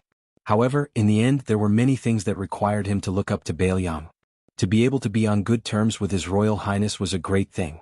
However, even though it was a good thing, Jean Lanting, who had a lot of misophobia, still had the beauties in his family leave the residence under the pretext of going for a spring walk. If by any chance His Royal Highness, who had a terrible reputation, took a fancy to them, Jean Lanting was afraid that he would be suffocated to death by a few unexpected green hats. After arranging and cleaning the residence to perfection, Jean Lanting happily went 30 li outside the city to welcome the guests. However, a heavy rain doused Jean Lanting's fiery heart with ice-cold water. The group of people did not even see the shadow of His Royal Highness. When he returned to the city, he was blocked outside the courtyard by a maidservant. He was almost laughed to death by the group of martial artists led by Tang Yinshan. At the time, Yongzhou's secretary Zheng Hanhai, who was still wet from head to toe, could not keep his old face. He waved his sleeves and left on the spot. Jean Lanting also had the spirit of a scholar. Out of sight, out of mind, but this residence was his, so where could he go? Fortunately, the icy cold servant girl behind her took the opportunity to inquire about the old Huangli case, which was one of Jean Lanting's well-known anecdotes in Yongzhou. Immediately she had a good impression of His Royal Highness, who had a unique insight. The night was long and Jean Lanting woke up with bloodshot eyes. However, the steward of the residence came early in the morning to complain that the oldest and strongest peach trees in the backyard had been chopped down. His Royal Highness servant girl said that the peach trees were of the best quality and wanted to use them to make a few peachwood swords. Jean Lanting, who was putting on his clothes, gritted his teeth and endured it, telling the steward to not get involved in this matter. However, without waiting for Jean Lanting to swallow his resentment, a small steward who specialized in raising white geese came howling in grief and sobbing. He complained to Jean Lanting about His Royal Highness' evil deeds of killing geese to roast meat. Jean Lanting clutched his chest. This weak scholar, who was quite famous for his poetry in Yongzhou, angrily turned around and took down an ancient sword that was hung on the wall as a decoration. His face turned purple, and he was about to fight it out with His Royal Highness. The two stewards saw that their master was about to lose his mind and did not care about offending their superior. They hurriedly blocked the figure of Jean Lanting. One of them grabbed the sword, the other grabbed the waist. Jean Lanting's body was as weak as a woman's. He struggled for a moment, then stomped his foot and threw the ancient sword that he had bought with a lot of money, which he had not unsheathed from its scabbard, to the ground. He sighed and was in a daze. Originally he thought that his bad luck had come to an end. Who would have thought that a head maidservant would hastily rush into the courtyard and whisper that the two Furins had somehow been invited back to the residence. At this moment, they were roasting a goose together with His Royal Highness. After Jean Lanting heard the grievous news, he immediately fainted. Several servants hurriedly supported the county magistrate into the room in a fluster. That tall and handsome-looking His Royal Highness was truly a devil's fiend that seeing once was better than hearing 100 times ah. After just one night of peace, the elegant and graceful Jianghu Saburo Jean was already lying on a sickbed. The head steward thought for a bit and prepared to go find old Master Jean of the old residence to ask for a countermeasure. His Royal Highness did not seem to want to immediately leave Jianghu. He could not possibly let him bring disaster to this residence. With great difficulty, the head steward waited until his master faintly woke up. Then he saw His Royal Highness maidservant standing outside the room and faintly said, "His Royal Highness wants Jean Lanting to first take a few knives and familiarize himself with them. He wants to teach the two Furins how to write cooking goose notes." The pitiful Jean Saburo was half dead as he shouted, "Zheng Hanhai harmed me," before fainting again. At the lakeside, His Royal Highness was in the middle of a shady business of burning the zither and cooking the crane. Just now he had personally chased a flock of Jean Lanting's beloved white geese from the shore to the lake and made a deal with Jianghu. Her rowing the boat was equivalent to reading a 1,000-word essay. Then Su Fengyin used the wooden oar to skillfully knock out 2 of the fattest white geese and then carried them back to the shore. A good lake and a flock of geese had been disturbed until only the sound of the geese was left. On the shore, the 2 beautiful Furins who had been invited back to the residence early in the morning were speechless. One of them was slightly older and had the charm of a young married woman. She was a woman from a noble family in Jianghu. The other had just entered the residence not long ago and was in the prime of her youth. Although she was young, her figure was slender where it should be and straight where it should be. She was a green and lovely person. Her identity and background were difficult to fathom. It was just that she was an unruly and romantic scholar. Within the dynasty she had always been the talk of the peddlers and soldiers. A talented scholar and a beautiful woman. Even if another 1,000 years passed, it would still be a good thing. Which great literary master did not have a few close female confidants who could warm his bed and raise his face outside? Studying, being able to read 1,000 grains of rice and being able to read a jade-like beauty in bed was true ability. Unfortunately, these words were made up by His Royal Highness, who was roasting the goose, and could not be taken seriously. Su Fengyin was able to easily roast fish and roast sweet potatoes, let alone roast the goose that the 2 Furins were dumbfounded by. Other than ruining the white geese that this group of refined scholars liked to rear, he had someone lead Grandpa Wei to the peach orchard early in the morning to find good peach wood. It seemed that he was deliberately trying to make Jean Sanlang's bootlicking go wrong. Bluebird brought over a few pieces of cooked rice paper. Su Fengyin handed the roast goose job to Jianghu, allowing her to earn a few dozen copper coins. She took out a piece of rice paper and wiped her hands. Seeing this, the 2 Furins felt a burst of heartache. Jean Sanlang was not stingy with money, but he was infatuated with these elegant things. The person in front of them was too different. Su Fengyin looked at the slightly older Furin, whose breasts and buttocks were naturally slightly larger. He smiled and asked, "What is the background of this Shu Xian? I have never seen it before, but it is very smooth to use. Furin, tell this Xianxia about it." Replying to His Royal Highness, "This rice paper is called Lanting Xian. This humble concubine's husband personally went to Western Shu to pick out some sandalwood paper and gave it to a local household that had been making paper for generations. At first they followed the ancient method and the paper was not heavy. My husband continuously improved it and added hemp into the pure bamboo pulp. Only then did this Lanting Xian printed with the words Lanting produced by Lanting appear. It is as white as snow and as soft as cotton. Nowadays the scholars of Jianghu all love this rice paper. Even the prefecture overseer praises it for being as soft as silk. A young woman was a young woman after all. Her courage was much greater than the young Furin. Although the woman was older and lacked the natural freshness and liveliness, the taste was like old wine. After being trained by a man, it was brewed bit by bit and had a special charm. Su Fengyin narrowed his eyes and said, "Furin, is it really as white as snow and as soft as cotton? Isn't it? If His Royal Highness doesn't believe me, you'll know after you try it." The young woman appeared to be alarmed.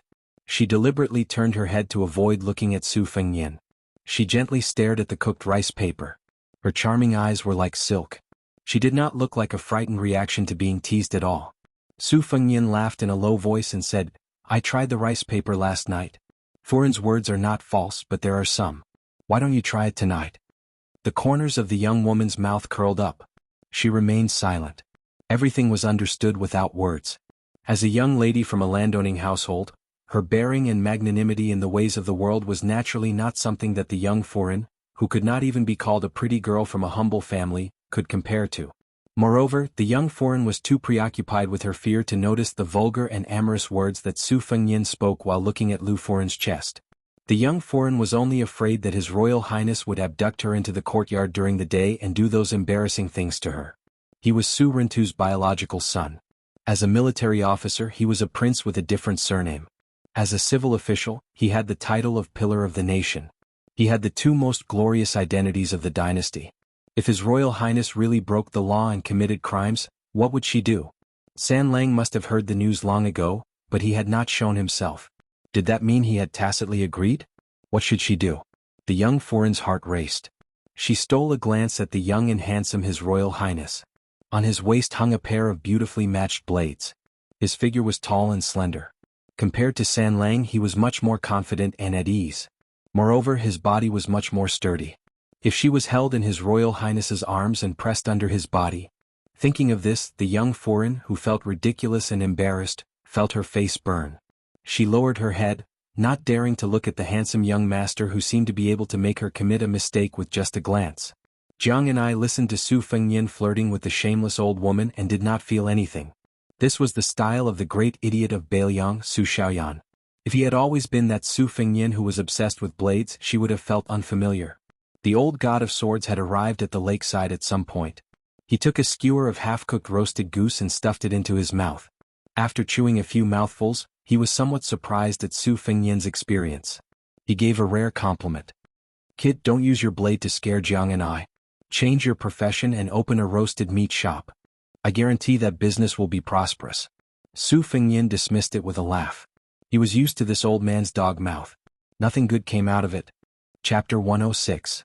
Zhao Ningyun, one of the top disciples of Mount Longhu's Ning generation, said darkly, "Little bald donkey, how dare you pretend to be a monk of the two Zen temples? You're asking for a beating." After Zhao Ningyun finished speaking, he brazenly attacked the north and south little monk. Moreover, his words were quite mysterious. He first threw down a big hat and attacked without giving you a chance to explain. He did not seriously injure or cripple you, but only taught you a lesson and vented the anger in his heart. In the future, if this little monk was really a monk of the two Zen temple, it would just be a misunderstanding. Zhao Ningyun was very clever, but he did not expect the little monk and the little girl to reach the gate of the Taoist master's residence without any obstruction. The little monk stood in front of his beloved little girl and did not intend to fight back. He was here to talk to the Taoist master on the mountain, not to fight. Besides, fighting had never been his strong point. The little monk's skills were only trivial things like washing clothes, cooking, covering for his master, and picking rouge for his master's wife. A breeze brushed past Zhao Ningyun's palm attack. Miss Li Zi saw a young Taoist holding a horsetail whisk walk out of the grand gate of the Taoist master's residence. He used a boxwood hairpin to tie his hair into a bun. His Taoist robe was not the yellow-purple of the Taoist master's residence. It was no different from the ordinary Taoist temple at the foot of the mountain. He wore a pair of white and shabby hemp shoes. If he did not walk out of the Taoist master's residence in the celestial capital, with his old-fashioned face and shabby attire, even pilgrims would not approach him. The Taoist priest, who was no more than 30 years old, lightly waved his white tail whisk. It was the inconspicuous aureole seizing the tail of the 16 styles of Mount Longhu's horsetail whisk. He easily wiped out Zhao Ningyun's attack. On the battlefield, it was best to avoid those brave men with halberds. When it came to Jianghu, if you met a monk or a Taoist who used a horsetail whisk, you should be careful regardless of your age. The horsetail whisk in your hand was extraordinary. This was a warning passed down from generation to generation by the older generation of Jianghu people. The Wudang sect leader Wang Zhonglo broke a river with a finger. Then there was the legend of Mount Longhu where Taoist master Zhao once broke 160 imperial guards with a horsetail whisk. When Zhao Ningyun met the solemn Taoist priest who was a generation older than him, he immediately put on a cheeky smile and lowered his eyelids. "Uncle, I'm just joking with the little monk." The Taoist priest ignored his nephew, Zhao Ningyun. He bowed slightly to the little monk in a light red cassock and said stiffly, "Please follow me." The little monk turned his head to look at the east and west.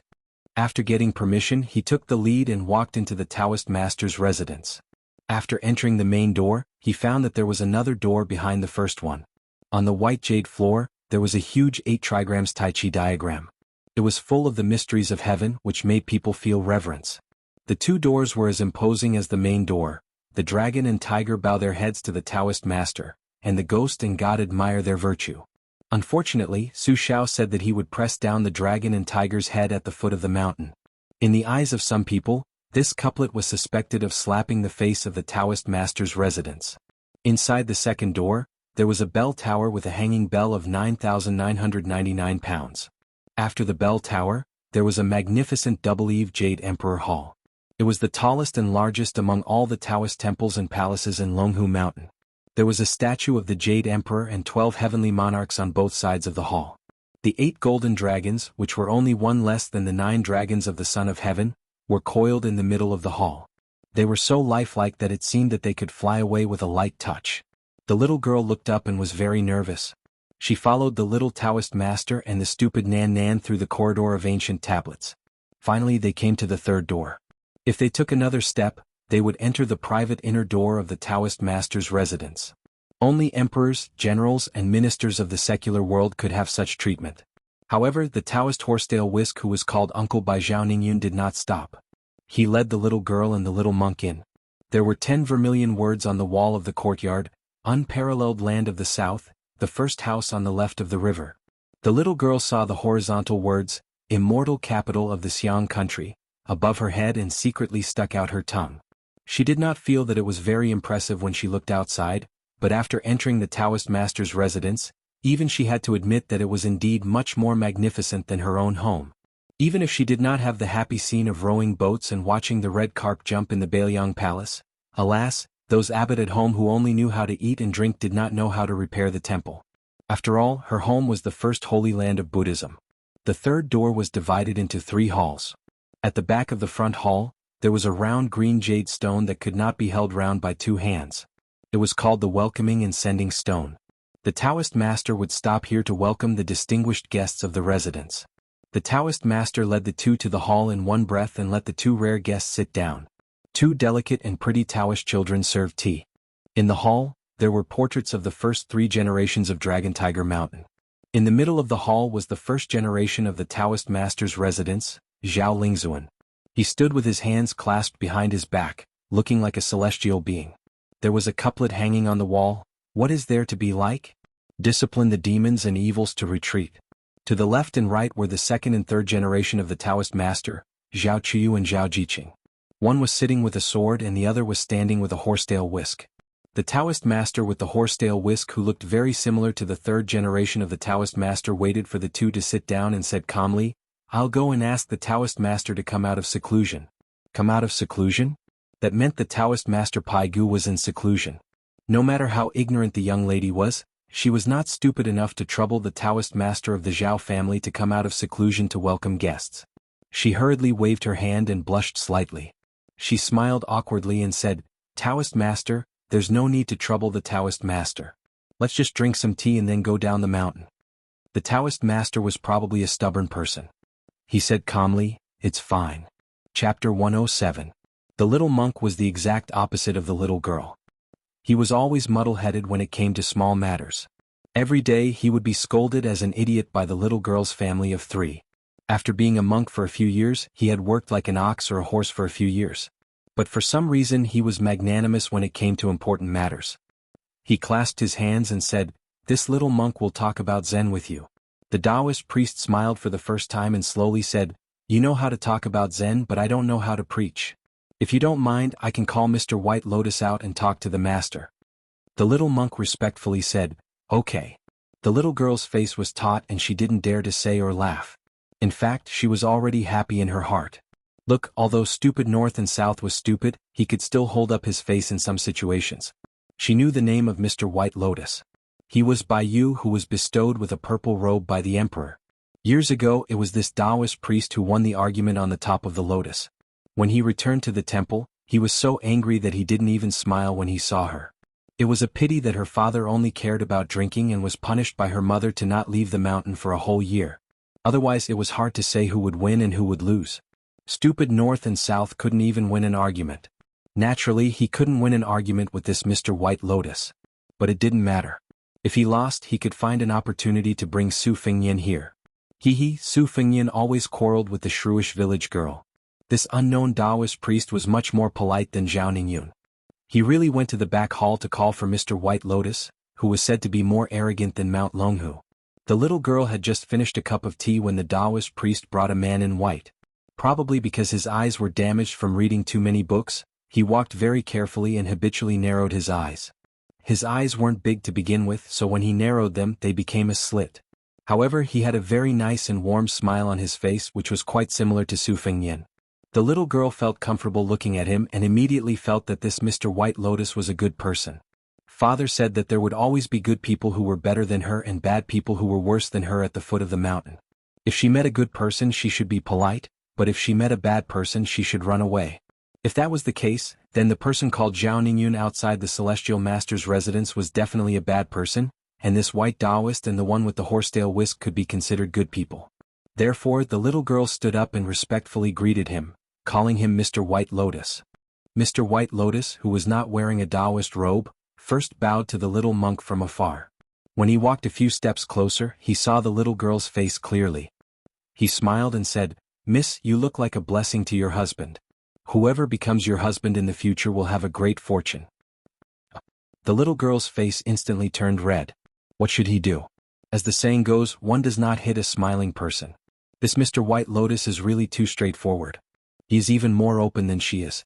The Taoist priest with the horsetail whisk smiled and said helplessly, "Mr. White Lotus, don't scare the little girl." Mr. White Lotus, who wore the carefree bandana on his head, reached out to touch his bandana and felt a little ashamed. He slowly sat down on a purple bamboo chair and turned his head to look at the little monk who was coming to the Taoist master mansion to talk about a Zen. The young monk did not seem to have any intention of debating.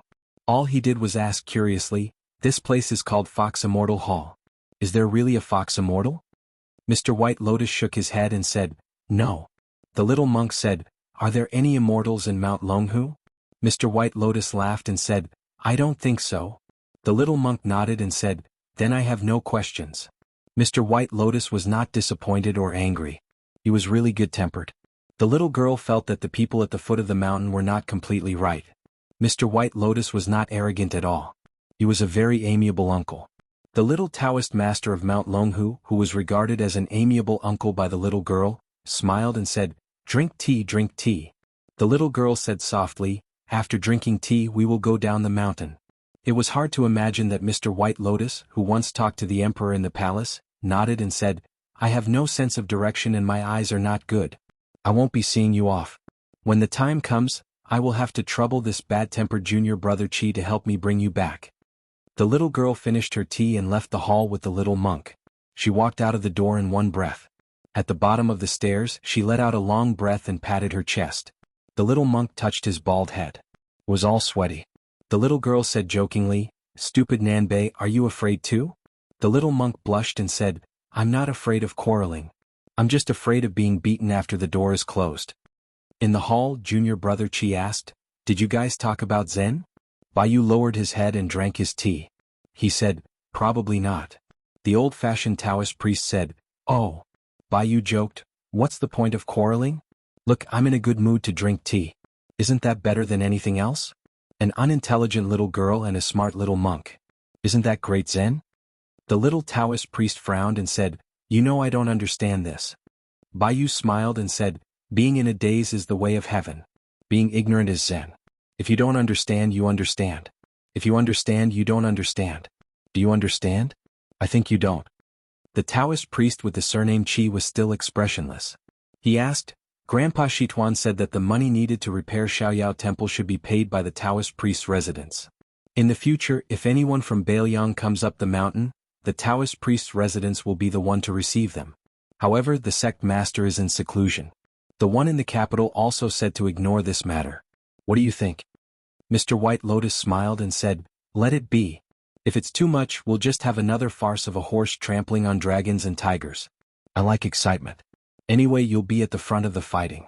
In a few years you'll be one floor higher than our sect master. By then, who will you be weaker than? The Taoist priest was silent. Mr. White Lotus squinted his eyes and looked at the portraits of the three ancestral Taoist priests. He sighed and said, "Let's talk about it. If I jinx it, it won't be easy to deal with it. The Su family has a phoenix, and the horse tramples on dragons and tigers. This is a prophecy in the heavenly book." Chapter 108.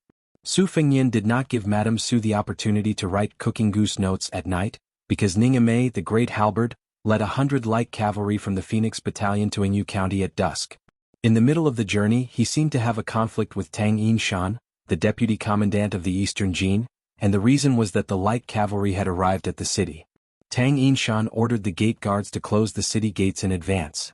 It was rumored that Ningame did not make a sound, but only took out a dozen short halberds from the sack on his back and stabbed them into the city gates one by one. Before Ningame finished shooting the last short halberd, the deputy commandant of the Eastern Jin finally showed weakness and opened the city gates. 100 light cavalry entered on horseback. Ningame only needed one halberd strike to knock Tang Yinshan, who thought his martial prowess was not weak, off his horse. The great halberd pressed against the deputy commandant of the Eastern Jin's chest, making him unable to move. It was extremely humiliating. After meeting up with His Royal Highness, they left Jianghu County together.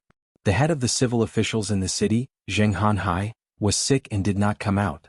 Tang Yinshan and Gu Jiantong's old subordinates were as silent as cicadas in winter, not daring to show their faces. Only San Lang Jin Lanting, whose residence had been turned into a mess, sent them to the city gates with a bitter face. Looking at His Royal Highness' handsome figure riding on a white horse with 2 sabers, he inadvertently caught a glimpse of the madam who insisted on sending them off. Seeing her absent-minded eyes, it seemed that she was reluctant to part. The henpecked third Lang Jin felt a tightness in his chest, and he wanted to slap her. Unfortunately, this madam was the legitimate daughter of the Su family, second to none in Yongzhou. He did not dare to hit her, and he did not even dare to speak harshly to her. She was unable to bring an heir to the Jin family, so Jin Lanting had to pinch his nose and endure it. Even the matters between the bed and the red curtains were similarly unspeakable suffering. Until now he had not even enjoyed being pushed by the old man once. Every time he had to do it with the most strenuous old tree roots. Poor third Lang Jin Lanting's body was weak and powerless. A good pleasure in the boudoir had become a chore. He really wanted to die. Who could he talk to with this kind of grief and indignation? On the other side of the Jin family's old residence, the wind and rain were not far off. The old master was sitting with Yongzhou's Bo Caozi, who was supposed to be recuperating on his sickbed. Zheng Hanhai was sitting in a quiet little pavilion with several beautiful young maids massaging his shoulders and legs. The 2 elders were speechless. The 2 families were the closest friends of the Jianghu family. If not for this, Zheng Hanhai would not have spent so much effort to welcome His Royal Highness into San Lang's private residence. Unfortunately, now it seemed that he did not even get any incense from Bailiang Palace. Instead, he had provoked San Lang into fainting twice.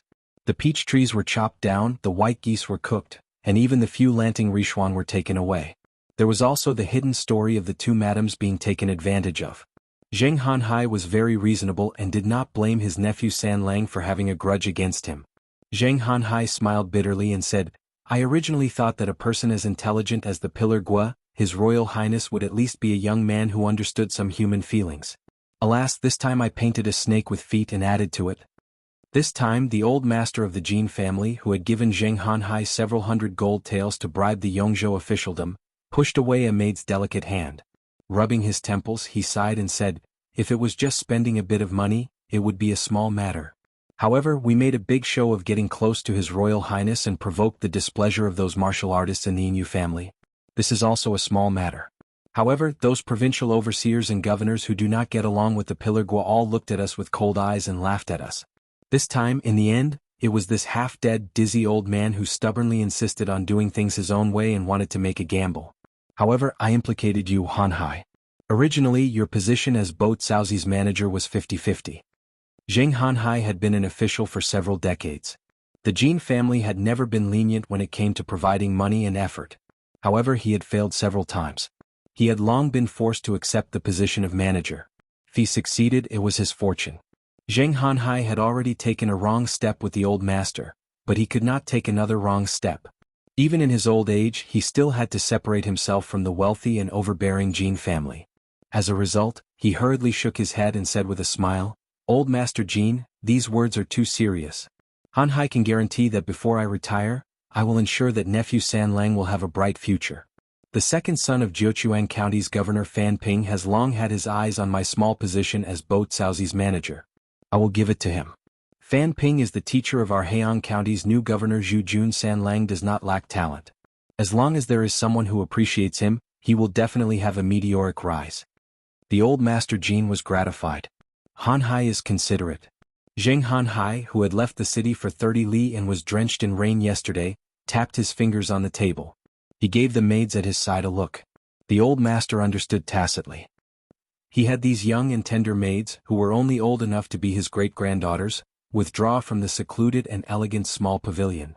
Only then did Zheng Han Hai say in a low voice, "Old Master Jin, these past few years, Great General Gu has placed his old subordinates in Yong and Quan provinces one after another, faintly forming an encirclement. We have all seen this, just that we haven't said anything. In addition, Grand Secretary Zhang has bad relations with that person from Bailiang. Now that that person has entered the capital at this time, do you think there is some secret behind it?" Old Master Jin's insight is unique, never misjudging people. "Naturally, you can see further than me. Can you give me some pointers?" The old master said in a low voice, "This matter cannot be said. Truthfully speaking, I can't see through it either. This person from Bailiang's conduct himself is truly... Forget it, this large tree isn't something we can climb up just because we want to." Zheng Han Hai also became silent. The old master suddenly laughed and said, "In my opinion, regardless of how the general situation looks, if it doesn't favor Bailiang, we still shouldn't look down on them. That Tang Yinshan can also be considered a fierce general under Great General Gu's banner.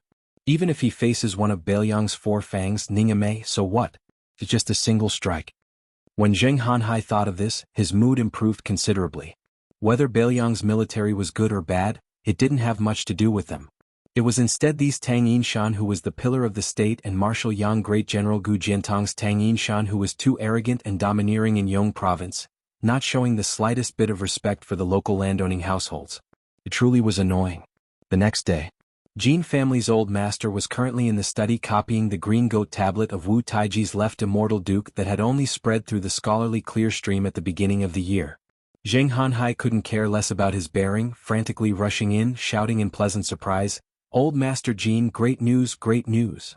It was rare for old Master Jin to see Zheng Han Hai lose his composure like this, and his interest was piqued. He put down his brush and asked, "What's the news?" Zheng Han Hai wiped away his sweat, keeping him in suspense, and said excitedly, "Old Master Jin, do you know that Chu Lushan, who was nicknamed Lu Chiu by His Royal Highness?" Old Master Jin's heart tightened. Who didn't know Chu Lushan in the 10 counties of Liang, Yong and Quan? Speaking of evil, this Lu Chiu, who was as fat as a pig, was only slightly inferior to the butcher Su Dajugua. He liked to drink fresh milk from women, and he frequently skinned and killed people in the army. During the Spring and Autumn War, although this fat pig wasn't the most murderous deity of Bailiang, Su Xiao was willing to hand over almost all of Bailiang's most secretive and immoral deeds to this adopted son of his. When Eastern Yu and Western Shu were destroyed, the number of imperial concubines killed by this Lu Chiu was more than 10. It was said that 6 princesses of Western Shu were tortured to death by him in one night. Old Master Jin, who was accustomed to ups and downs, was already sweating. No wonder he couldn't keep his cool. As long as it was related to Lu Chiu, how could it be a joyous matter? Had Zheng Han Hai lost his mind? Seeing old Master Jin's strange expression, Zheng Han Hai suddenly woke up and didn't dare to beat around the bush. He laughed and said, "Old Jin, this is really a joyous matter. Lu Chiu brought the new governor Zhu Jun to San Lang's residence. Did you know? San Lang has been promoted twice and is going to the capital to be the assistant minister of the Yellow Door." Old Master Jin was stunned. San Lang's greatest wish in this life was to go to the capital to be an official.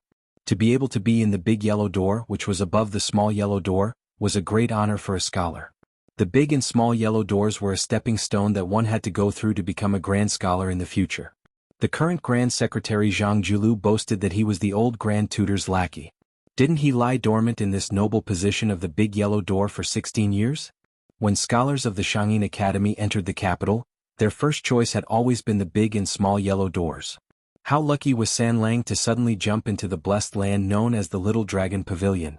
Old Master Jean asked in shock. Really? Is this true? Zheng Hanhai exhaled and smiled slowly. Although the appointment hasn't been announced yet, Lu Qiu said that the Great Pillar State has already written a recommendation. It was written by the Great Pillar State himself. Old Master Jean slapped his thigh. This matter is settled. The big yellow door is already my San Lang's. Who in the world dared to go against the Great Pillar State who rarely recommended officials? His Majesty the Emperor? Old Master Jean didn't want to and didn't dare to think too deeply about it. Beside the lake in Jean Lanting's residence, San Lang Jean Lanting crawled on the ground, sobbing silently.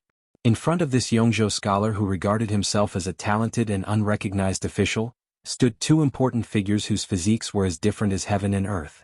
Chu Lushan with squinted eyes and a smile, as well as the nervous Heian governor Zhu Jun Lu Qiu, slowly walked out of the residence and boarded the carriage with difficulty. She made a sound of surprise and turned her head to Governor Zhu, who was standing respectfully to the side, and said with a smile, I heard that a beautiful concubine in the manor just gave birth to a Qilin child for Sir Zhu. I think there's plenty of milk. The dignified Governor Zhu Jun's face was ashen. His Adam's apple moved as he lowered his head and gritted his teeth. General Zhu, please come back with me to the manor. Unexpectedly, Lu Qiu laughed and climbed directly onto the carriage, saying, Forget it. This trip is for His Royal Highness. I don't have time for such delicious food. Zhu Jun looked at the dust rising from the carriage and the Bailiang cavalry charging out of the city. His body trembled. Chapter 109. Yu Yue did not see eye to eye with the old god of swords, whose words and actions were absurd. She was more than happy to ride a horse and ride a cat, enjoying the scenery along the way in Heian County. She glanced at Su Fengyin, who had been whispering to old Taoist priest Judumi, and couldn't help but move a little closer. She asked, Is His Royal Highness very regretful that he wasn't able to teach Lady Su, who has a romantic figure, how to write the cooking goose note? Su Fengyin was in the middle of asking Grandfather Wei about the mysteries of the final prison gate and several other gates. He hoped that he could learn from the other mountains and turn the invisible and intangible Great Yellow Court into his own. Hearing Yu Yue's sarcasm, he said disapprovingly, Do you believe that if I go back to Yingliang County, Jean San Lang would be willing to offer Lady Su to this heir to add fragrance and warmth to his bed? He even knew that Lady Su and I were having an intimate night together, yet he was still able to sleep with a smile on his face. Yu Yue ignored the vulgar words about adding fragrance and warmth to his bed. With a face full of disbelief, she asked, Is he crazy? Su Fengyin smiled and pretended to be profound. He said, He's not crazy. Jean San Lang can't pick up a sword, but he's good at reading the books of the saints. He didn't become a saint, but he learned how to conduct himself. Therefore he's a smart person. Yue only felt scared. She was once the daughter of a West Chu official. She was no stranger to gifting maidservants to make connections. However, gifting Lady Su to an outsider was still too shocking for her. The most surprising thing was that Su Fengyin only did evil in Yingliang Mansion. She heard that Jean Lanting had fainted several times due to anger. Could it be that he had really gone crazy?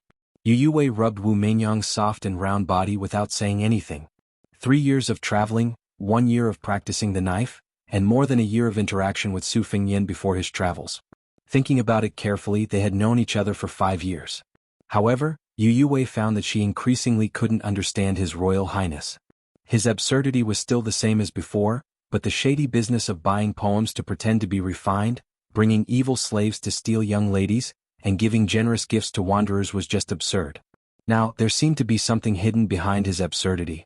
Yu Yue to him. Su Fengyin didn't point out the mystery behind it. After encountering the little Taoist general in red armor and waiting for the old man Li Chungang to retreat with 2 swords, he used a snow-white spear falcon to send a secret letter to Lu Qiu, who was hiding behind the enemy. Then he went to Yingliang Jin Mansion to torment Jean San Lang until he wanted to die, and sent another letter. The promotion of Jean Lanting's official title was his own idea. There was no such thing as the Great Pillar State's personal recommendation. In the Liang dynasty, Su Xiao, who was nominally the leader of the civil and military officials, had a much better say than Su Fengyin. However, in the Su family, Su Fengyin's words were 100 times more effective than Su Xiao's. When Su Fengyin said that he wanted Jean Lanting to be the assistant minister of the Yellow Door, how could Su Xiao not agree? Lu Qiu, who knew that everything in the Su family had its vanquisher, was just going with the flow. On the other hand, the halberd Ningame met Wuxia on his way back from Beiyang, and was immediately supplemented with more than 40 light cavalry. This was beyond Su Fengyan's expectation. Inside the carriage, Jiang and I received an extra 100 copper coins and was in charge of taking care of the calligraphy that Su Fengyan had collected. The rice paper that was made from the Sanskrit characters of the red armor talisman was also organized and stored in a book chest by her. At this moment, she was holding a piece of paper that was indecipherable from the heavenly book and was fiercely studying it, but she couldn't see the knack of it. Old Li, who was wearing a sheepskin fur coat, was scratching his feet while looking at Jiang and I, who was frowning. He really couldn't bear to see such an exquisite seedling being ruined by that Su brat, so he kindly advised her, "Jiang and I, don't look at it anymore. That brat is deliberately mystifying things. He doesn't have any good intentions in letting you take care of it. In this old man's opinion, you don't even need to read books. He's not afraid that you'll memorize all these secret manuals in your head. Even if you memorize them all, so what? You reading books is beneficial to him because he has already reached a higher level in martial arts. The more books he listens to, the deeper his feelings will be. On the other hand, the more you read, the more complicated your thoughts will be, and the more you won't know where to start. This old man's words are still the same, as long as you're willing to wholeheartedly practice the sword, not to mention Su brat who practices the saber. Even Dong Tai won't dare to look down on you." Jiang and I didn't even raise her head and said, "Don't bother me. If I don't read books, you'll give me money?"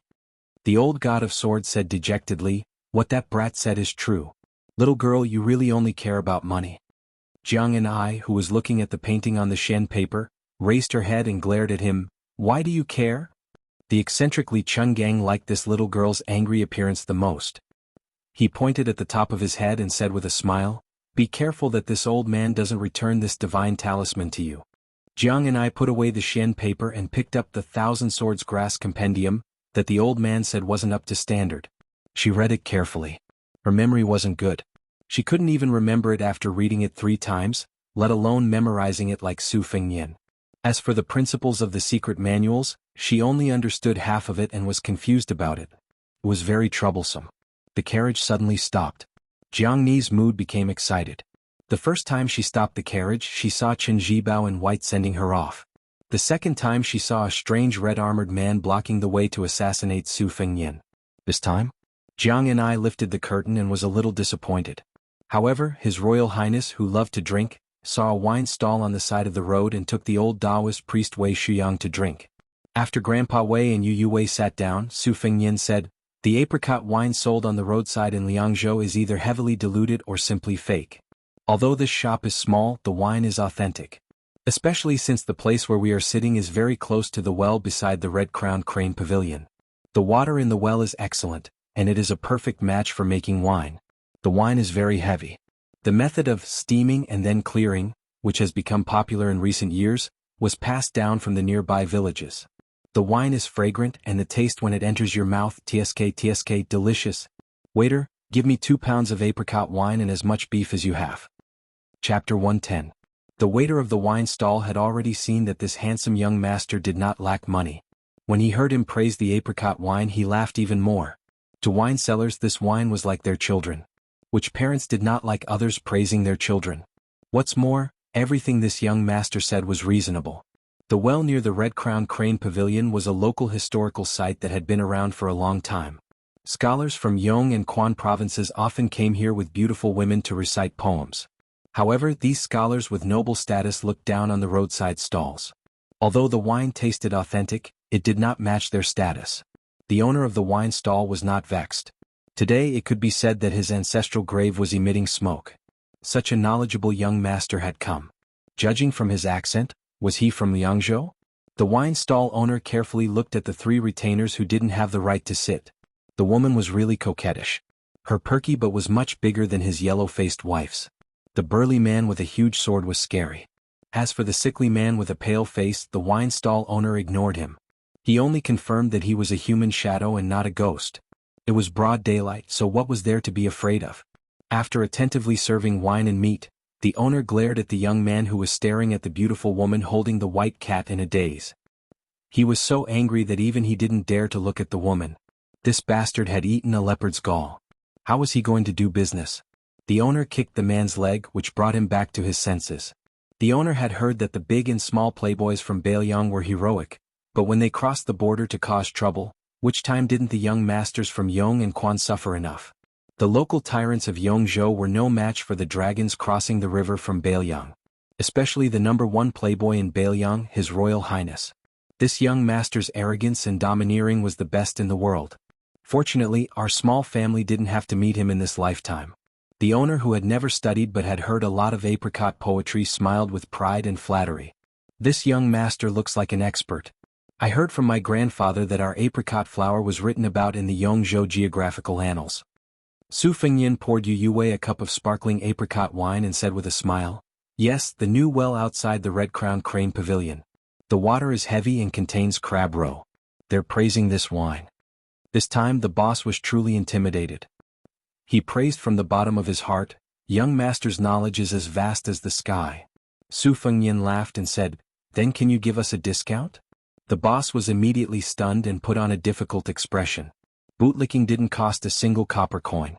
If the price was pushed down, it would be a small business, and the hard-earned money would be dug out bit by bit. How much heartache would be? Fortunately, the young master was only joking. He said considerately, "I'm just joking. I'm already very grateful to be able to drink apricot flower wine."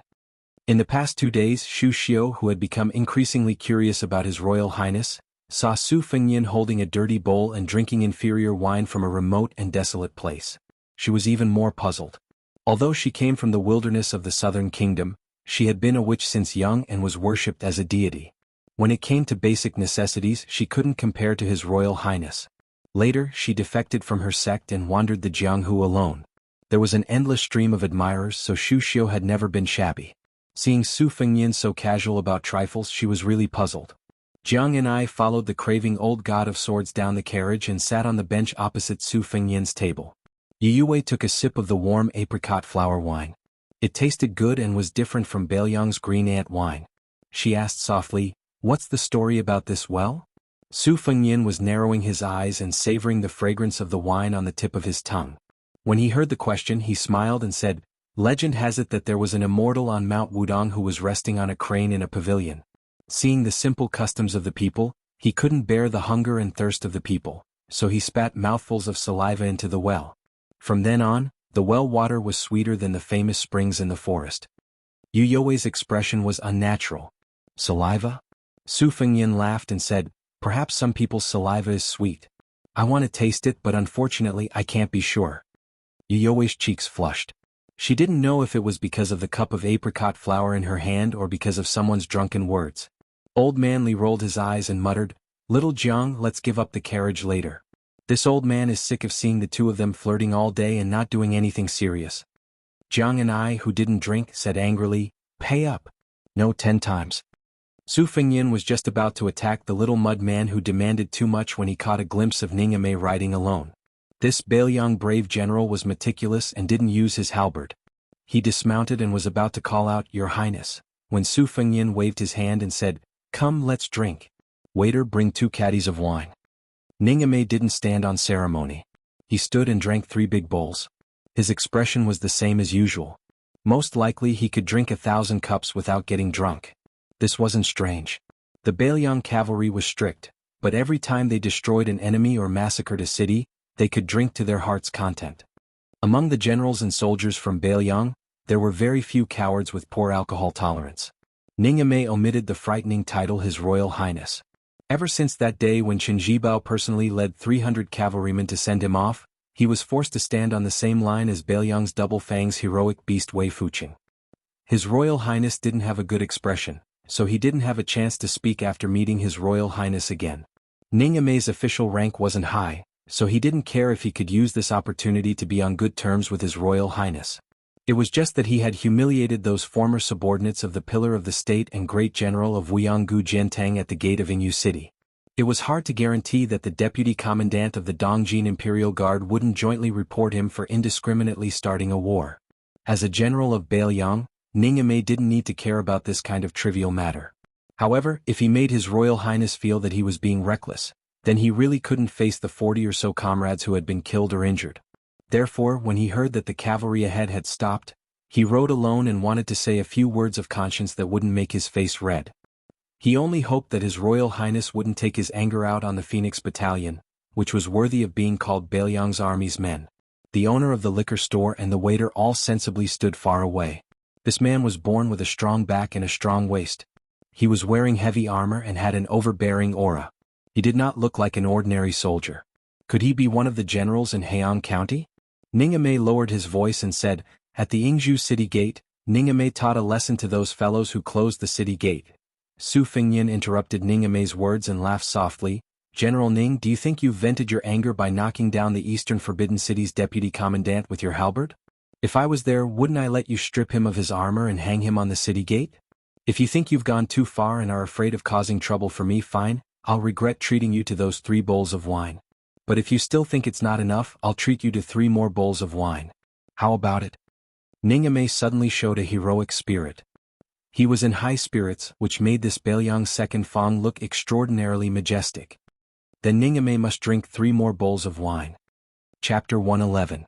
Regardless of how LV Qiantang and Yang Qingfeng used to conduct themselves, whether they were open-minded or insidious, they had been forced to develop a cautious temperament in the Prince of Northern Liang's mansion, which had a strict hierarchy like that of an emperor's family. The conversation between His Highness Heir Apparent and the great halberd Ningame went in one ear and out the other, so they did not dare to think about it. Only Xu Xiu, who was a girl among the 3, was willing to carefully observe the situation. She was not familiar with the inner workings of the Bailiang army, but she could see that His Royal Highness' casual words had vaguely won the general's sincere affection. Drinking big bowls of wine, 6 bowls of wine down his stomach, the man's heroism was endless. If she were His Royal Highness, she would definitely strike while the iron was hot. For example, she would invite General Ning to sit down and drink. At the very least, she would comfort him with a few words about the tragedy of the Phoenix Battalion's casualties. However, after His Royal Highness invited him to drink, he turned around to tease the white cat. He insisted that his pet, whose nickname was Wu Meinyang, also drink. He said that if a drunk rat dared to slash a cat with a saber, then the drunk cat dared to kill a tiger with a sword, causing the beautiful courtesan to hug the cat and hide. Sure enough, it was just as the old man, who was at the level of a land sword immortal, had said. His Royal Highness really liked some small and charming affairs. He had no choice but to be patient and not eat meat. This made Xu Xiu, who was proficient in the 18 types of martial arts and 36 positions in bed, unable to display her skills. How could His Royal Highness be so unromantic? After drinking wine and eating meat, Su Fengyin's body was full and warm. Just as he was worrying about not having any entertainment, he saw 2 young swordsmen appear on the wide official road. They held their swords and stood across the road. Their elegance and bearing were rarely seen in the common people of the marketplace. What was even rarer was that the 2 young swordsmen seemed to have made an appointment. One was wearing a fluttering white robe, the other was wrapped in a glaring black robe. One in black and one in white stood on the side of the road. In addition to Su Fengyin's table of extravagant spenders, there were 4 or 5 tables of drinkers who had stopped to rest. These people did not have much money in their pockets, but their interest in watching the spectacle was no less than His Royal Highness's in the past. Each and every one of them widened their eyes, wanting to see these 2 wanderers display some beautiful moves so that they could show off to their friends and family. Yongzhou was not like Bailiang, where the folk customs were valiant and wanderers everywhere. Both the old and new provincial governors had vigorously banned martial arts within their borders. The current Yongzhou provincial governor, Tianzong, was Great General Gu's favorite disciple in the past. In the southern Han country, he was the first to obtain the first merit of crossing the river. Tianzong, who was a martial artist, was not the slightest bit lenient towards the younger generation. He had a group of 300 light cavalry specifically to deal with those scoundrels who played with spears and sticks. Once they were caught, they would ruthlessly deal with them. When they were thrown into prison, they would be whipped until their flesh was split open.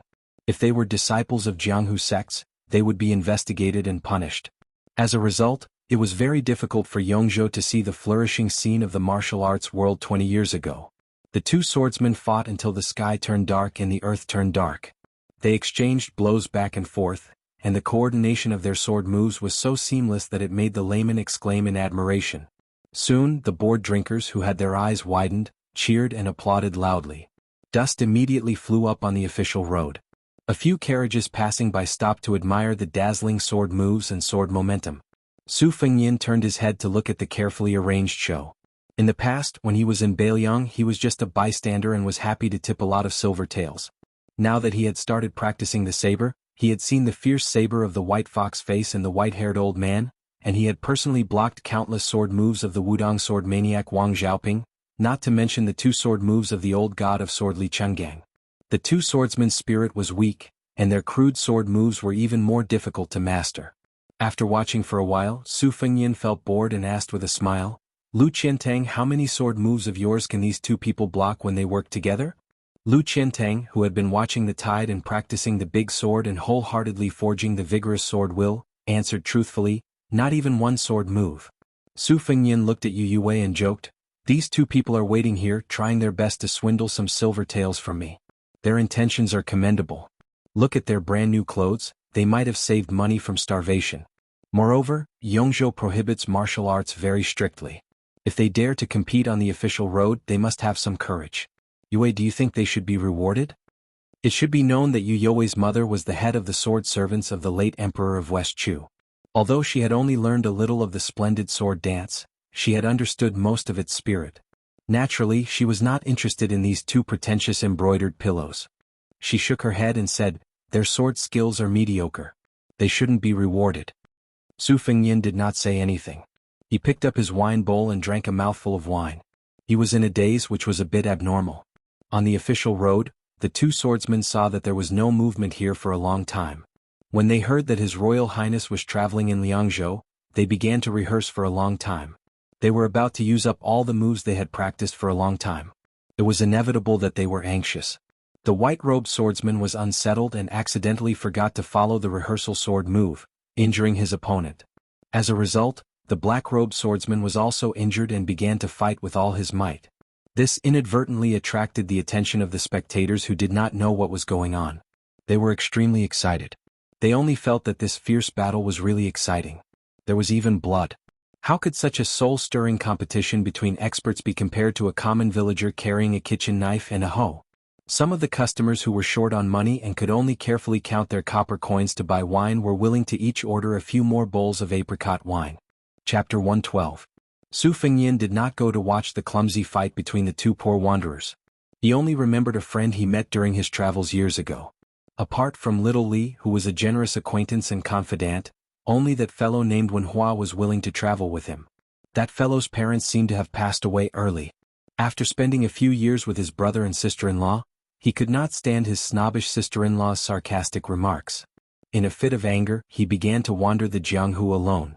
To say that he was alone was not appropriate, because this pauper was so poor that he could only cut a wooden sword and hang it on his waist.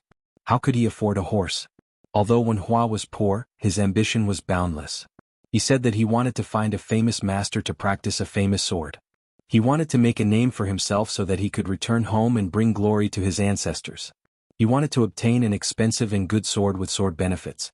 Su Fengyan once asked him how he would deal with his sister-in-law when he returned home. This fellow replied that his sister-in-law was his sister-in-law after all. No matter how short-sighted he was, he could not really do anything to her. However, if by any chance he was successful, he could let his brother hold his head high and no longer have to endure his sister-in-law's anger every day. Every time this Wenhua saw old Huang leading the skinny red horse, it was as if he saw a good sword. However, Su Fengyan was on tenterhooks, afraid that this fellow who had gone crazy from longing for a sword would really steal the horse and sell it for money. However, before they parted, no such mishap had occurred. Just as Wenhua himself said, a sword would only be his own if he bought it with his own money. However, this fellow also had some unscrupulous thoughts. For example, in the various martial arts competitions to find a spouse, he had overestimated his ability and shamelessly went up on stage. When was he not beaten to the point of vomiting blood? There were a few times when he was beaten down. He walked up the stage and flew down. It was truly a miserable sight. Su Fengyan, who was watching from below the stage, was sweating cold sweat. He could only strenuously carry him away from the stage. Fortunately, every time he was half dead and half alive for a period of time, he could be vigorous and lively again. He would change the venue and continue to go up the stage to compete, humiliating himself and boosting his opponent's confidence. This fellow who was clamoring to treat his good brother to a few caddies of cooked beef, was he well now? Had he earned enough money to buy a sword? Had he met a good girl that he liked? He said that a good girl did not have to be good-looking, but must be a kind girl, a silly girl who was willing to wait for him to practice his sword and have a bright future. Su Fengyan suddenly came back to his senses and said, "Of course." Yu Yue was baffled and did not refute. How could she stop His Highness, who had grown up in a mountain of gold and silver and had never been afraid of spending money on nothing, when he said he wanted to reward her? Besides, why should she stop him? When she was still the #1 courtesan in Jianghu, she had heard the young courtesans say that although many dandy young masters spent lavishly in the brothels as if they were from the top aristocratic families, in reality, they were just competing to save face. When they returned home, they would be beaten by their fathers. Moreover, they were often even colder and stingier to the servants by their side. In comparison, Yu Yue preferred His Royal Highness, who was willing to spend a fortune on anyone. The evil servants of the prince's mansion were willing to fight to the death for His Royal Highness, acting as accomplices to the evildoer. However, Yu Yue had privately heard a secret that when Su Fengyan was in danger and was about to be assassinated, several evil servants did not hesitate to use their bodies to block the sword. They faced death one after another without fear. As for the reason behind this, Yu Yue did not dare to investigate. Su Fengyan picked up the wine bowl and was about to drink. He raised the large white bowl in his hand and asked Jiang and I, "How much do you think I should reward them?" Jiang and I sneered, "It's not my silver. If you want to reward them, go ahead. Even 1,000 gold is fine." Su Fengyan said self-mockingly, "I didn't bring that much and I can't bear to. It's better to be frugal when going out. All right, round it up and give them 1,000 taels." Su Fengyan snapped his fingers. Blue Bird, who was most in tune with His Royal Highness, turned around and went into the carriage to get the banknotes. If it was 1,000 taels of silver, the two injured swordsmen would be so tired that they would vomit blood just by carrying them. If they went out and exposed themselves, wasn't that just seeking death? Did they really think that the world was peaceful and no one would pick up lost things? Jiang and I, whose face was full of indifference, quietly turned her head.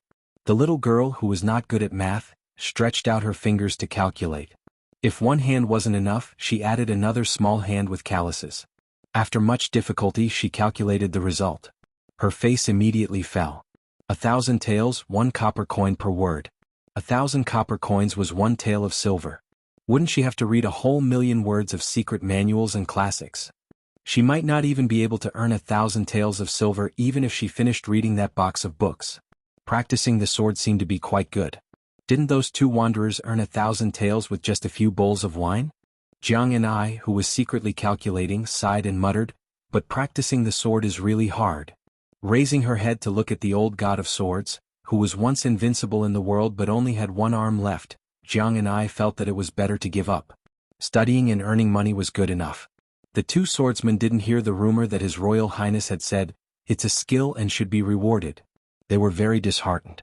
Moreover, they didn't even have the energy to drink milk in this competition, so the fighting momentum was inevitably weakened. They were suspected of having a strong start but weak finish. Those onlookers who didn't need to move their hands and only needed to move their mouths to drink wine couldn't see the knack, but how could they not see the difference in the intensity of the fight?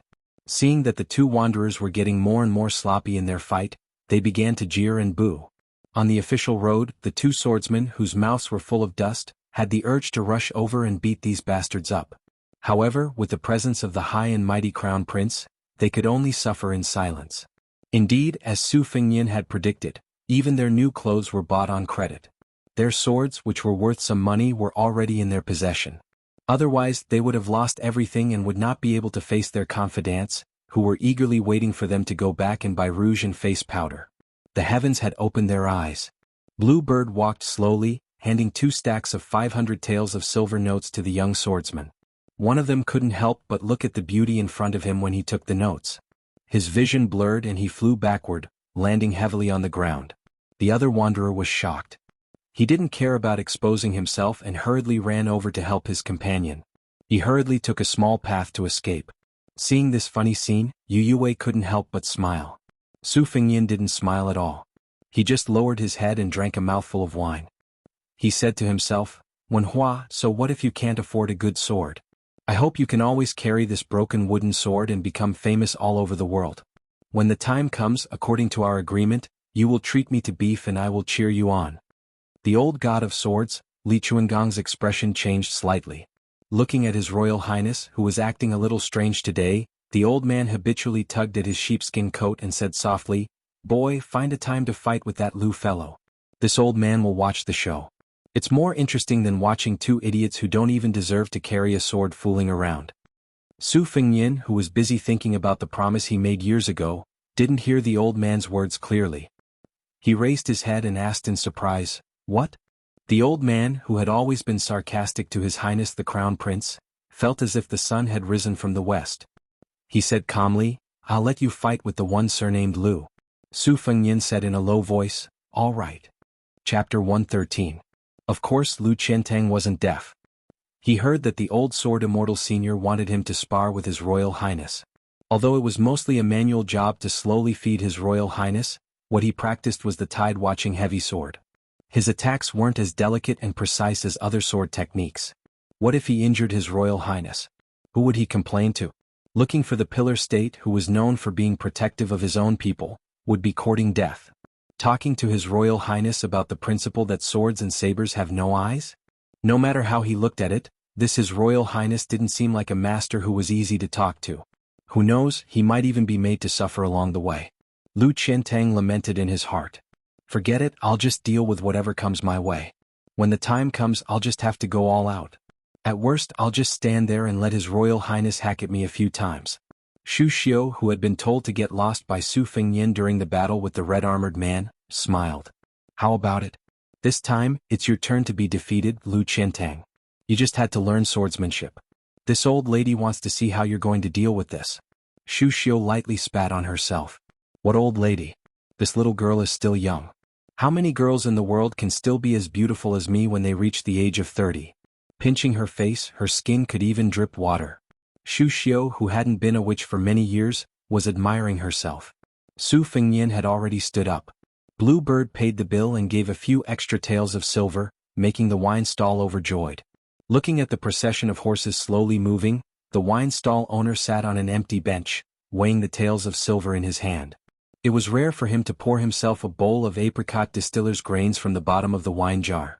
This thing couldn't be sold for a few copper coins, but it could relieve tiredness. The old doctor even said that it could cure rheumatism and frostbite. Some villagers who were bitten by snakes and bees had a habit of asking for some distiller's grains to cure themselves. The shop owner raised his head and looked at the 3 dusty words on the banner, thinking that he should take it down and clean it properly. Just as he was thinking about this small matter, he felt the ground tremble violently. Turning his head, he saw a general holding an unfamiliar huge weapon, leading over 100 cavalrymen charging past. The innkeeper rubbed his eyes. He was not mistaken. It was the heavily armored general who had been extremely respectful in front of the elegant young master. He had seen the Yongzhou army's appearance from afar a few times, and it was already shocking enough. However, the cavalrymen in front of him were even more majestic and sharp. Other than the burly general at the front, all of them were riding fine horses and wearing light armor. Each of them was equipped with a standard Bailiang saber and carried a crossbow on their backs. The innkeeper could vaguely recognize that saber. During the Spring and Autumn War, the reputation of this killing saber had long spread throughout the world. In the early days of the dynasty, countless people were proud of obtaining a Bailiang war saber.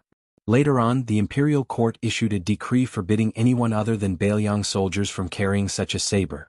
Otherwise they would be punished for violating the law. Only then did this turbulent trend gradually die down.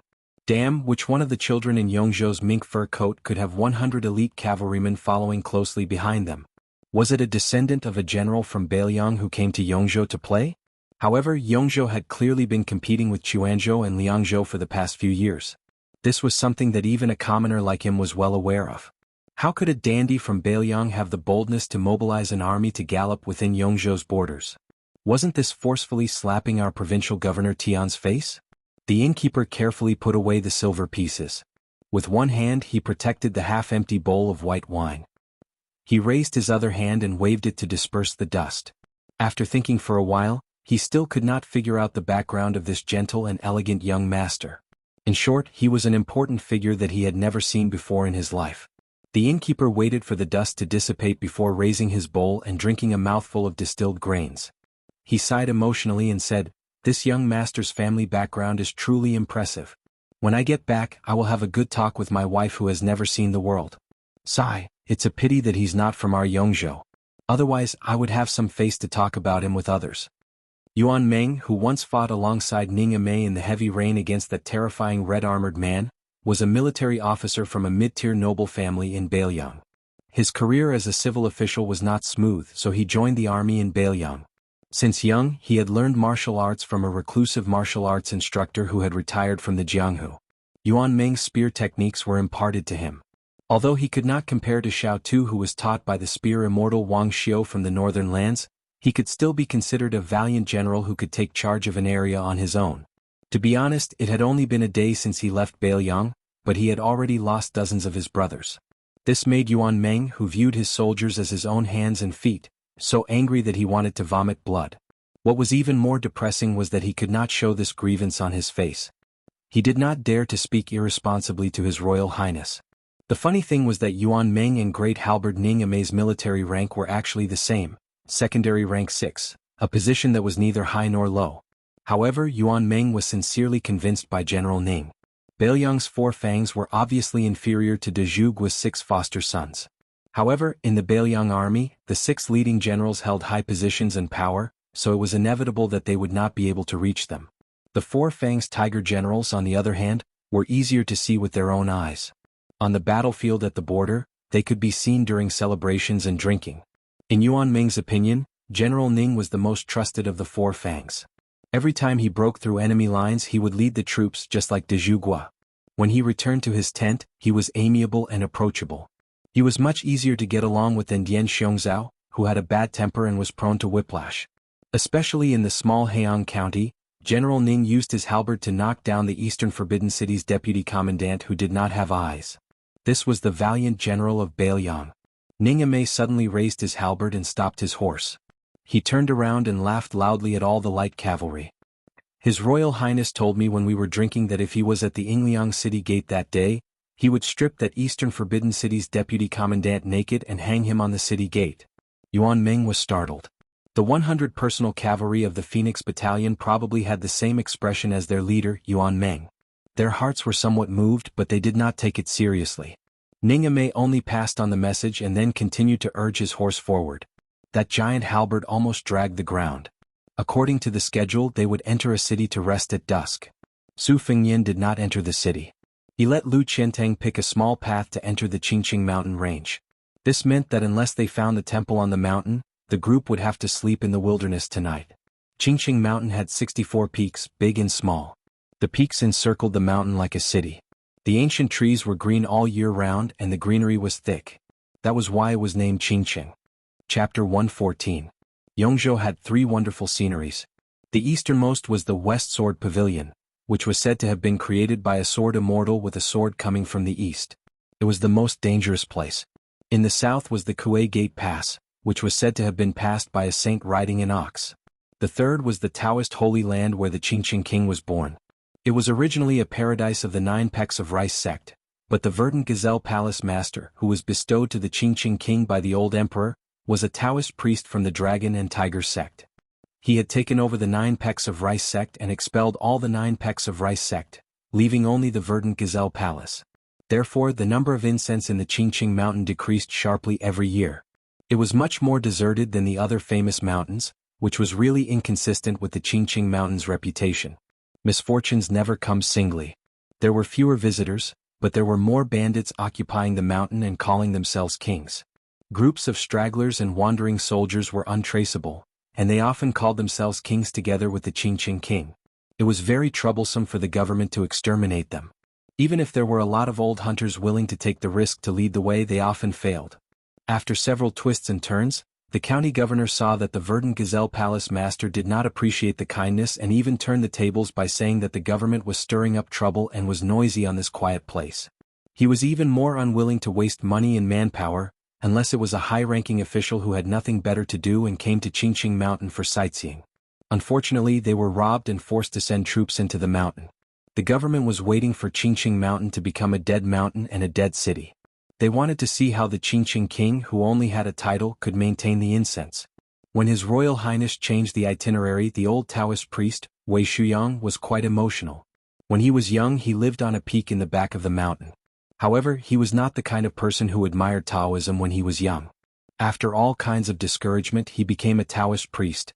He had some feelings for Qingqing mountain but not deep. He was very angry about the Qingqing king's expulsion of the 9 pecks of rice sect. If it were not for the important task of protecting His Royal Highness, he would have come to Qingqing Mountain to argue with the Taoist priest who was crowned king. Qingqing Mountain was known for its fog. An hour after entering the mountain, the dusk seemed particularly heavy. Su Fengyin was not in a hurry to let Lu Qiantang find a place to rest at night. He rode on the white horse leisurely. Yu Wei listened to the old Taoist priest, Wei Shuyang, introduce the scenery of Qingqing Mountain along the way. She was not worried about eating and sleeping in the open. Back then, hundreds of thousands of people fled from the imperial city of West Chu. She and her father were wrapped in the torrent. What kind of suffering had they not suffered? Back then, Su Fengyin heard that there was a heavenly paradise on the mountain that was ranked very high in Taoism. That was why he left the mountain on the official road. In the end, in broad daylight, he encountered a group of bandits who cut the path. One ran while the other ran. It was really embarrassing. As Su Fengyin thought about it, the corners of his mouth curled up. If he did not know that old Huang was Jianzhou Huang, he probably would not have known that this guy with missing front teeth who loved drinking yellow wine was a master. At that time, Su Fengyin was riding on horseback, but old Huang was carrying his luggage and running wildly under the horse. He was not slow at all. If he was an ordinary person with a thin and weak body, how could he have the strength to run half the mountain with the horse? Why did he not think of it at that time? Su Fengyin came back to his senses. Relying on his memory, he looked at the familiar scenery and said with a smile, Lu Qiantang, 1 li up the mountain, there is an abandoned Taoist temple. Go and investigate it first. Lu Qiantang accepted the order and left. The mountain was dark and wet, and Yu Wei was a little cold. She hugged Wu Meinyang tightly. Su Fengyin glanced at her and said gently, Tonight, you and Jiang and I will sleep in the carriage. Yu Wei's expression was complicated. She lowered her eyes and looked at Wu Meinyang, who raised her head. Not long after, Lu Qiantang returned and said respectfully, Reporting to your highness, there is indeed an abandoned Taoist temple. There are no miscellaneous people. Su Fengyin nodded. He turned his head and ordered Yang Qingfeng, Go and catch some game. Yang Qingfeng's figure jumped and disappeared into the dense forest. The horse continued to move forward meekly. The Taoist temple was still the same Taoist temple. It was just that it was even more dilapidated than before. Lu Qiantang picked up some firewood and started a fire in the courtyard. Tonight, the 3 of them naturally had to take turns guarding the temple. If Shu Xiu was unwilling, Lu Qiantang would not haggle over such trivial matters. The pillar of De Guo was too lazy to say which of the 3 retainers of the prince's mansion was higher or lower. His Royal Highness also did not say anything. It was as if he wanted the 3 of them to compete on their own. As for who was stronger and who was weaker, it was hard to say. Lu Qiantang was 100 times more confident in the scarlet cloud sword in his hand. However, he was not blindly conceited. Against the red-armored talisman general, Shu Xiu's internal energy could not be underestimated. Yang Qingfeng's treacherous methods were even more unpredictable. Taking a step back, so what if they competed? The maidservant that His Royal Highness called Blue Bird made her move today had already shocked him. Yang Qingfeng caught several pheasants and wild rabbits. He was even carrying a wild muntjac. However, His Royal Highness was only interested in the pheasants. He smiled and said, This is a specialty of Mount Qingqing, white fruit pheasants. They grow by pecking on white fruits. The fragrance of their meat is even more excessive than that of the muntjac. You'll know when you taste it. The premise is that this Xianxia is able to control his mouth and not swallow it all. There was a clear spring at the back of the Taoist temple. Blue Bird and Su Fengyin, who had been ordered around by him, skinned and washed the pheasants together. In order to plan for the long term, Su Fengyin had Blue Bird teach him step by step how to control the heat of the ginger, which could even scorch a roasted goose. Su Fengyin sat on the steps. The 2 long and short sabers embroidered with winter and spring thunder were stacked on top of each other on his lap. Yu Wei, who did not bring many personal belongings with her, did not want to sit on the ground and dirty her clothes. Holding Wu Meinyang, she stood next to Su Fengyin. On the other hand, the old sword god was lying on his back on the highest step, using a blue stone he had casually picked up as his pillow. Yang Qingfeng was feeding the horses outside the courtyard. Shu Xiu and Lu Qiantang were standing guard at the entrance to the courtyard, one on the left and one on the right. Su Fengyin waited for the delicious food to enter his mouth, then turned his head and pointed to a towering mountain in the distance, saying softly, On the top of that mountain is the Qingyang Palace. On a clear night after the rain, you can see the wonders of thousands of lanterns facing the heavenly court. But I have only heard about it from Huang and have never seen it with my own eyes. Years ago, I was robbed at the foot of the mountain and almost died of exhaustion. In a panic, I rode a horse into a forest path and was knocked down by a low-hanging branch. So I was tied up and brought here with Huang. Fortunately, it was a close call, but a blessing in disguise, and I tasted half of a white fruit chicken. It seems that I was merciful enough to give Huang, who suffered with me, a drumstick or half a drumstick. In short, he was so grateful that he was crying and snot. I laughed to death. Yu Wei, however, saw that His Royal Highness, who had laughed to death, did not laugh at all. Chapter 115. While they were eating, Su Fengyin and Wei Shuyang each talked about some strange anecdotes of Mount Qingqing. Yu Wei listened attentively while the old god of swords just wolfed down his food. Although Jiang and I was quite fond of Mount Qingqing, he said that there were many celestial mountains in western Shu. Just Mount Amei, which was higher than the West Pole, was enough to suppress all the famous mountains in the world.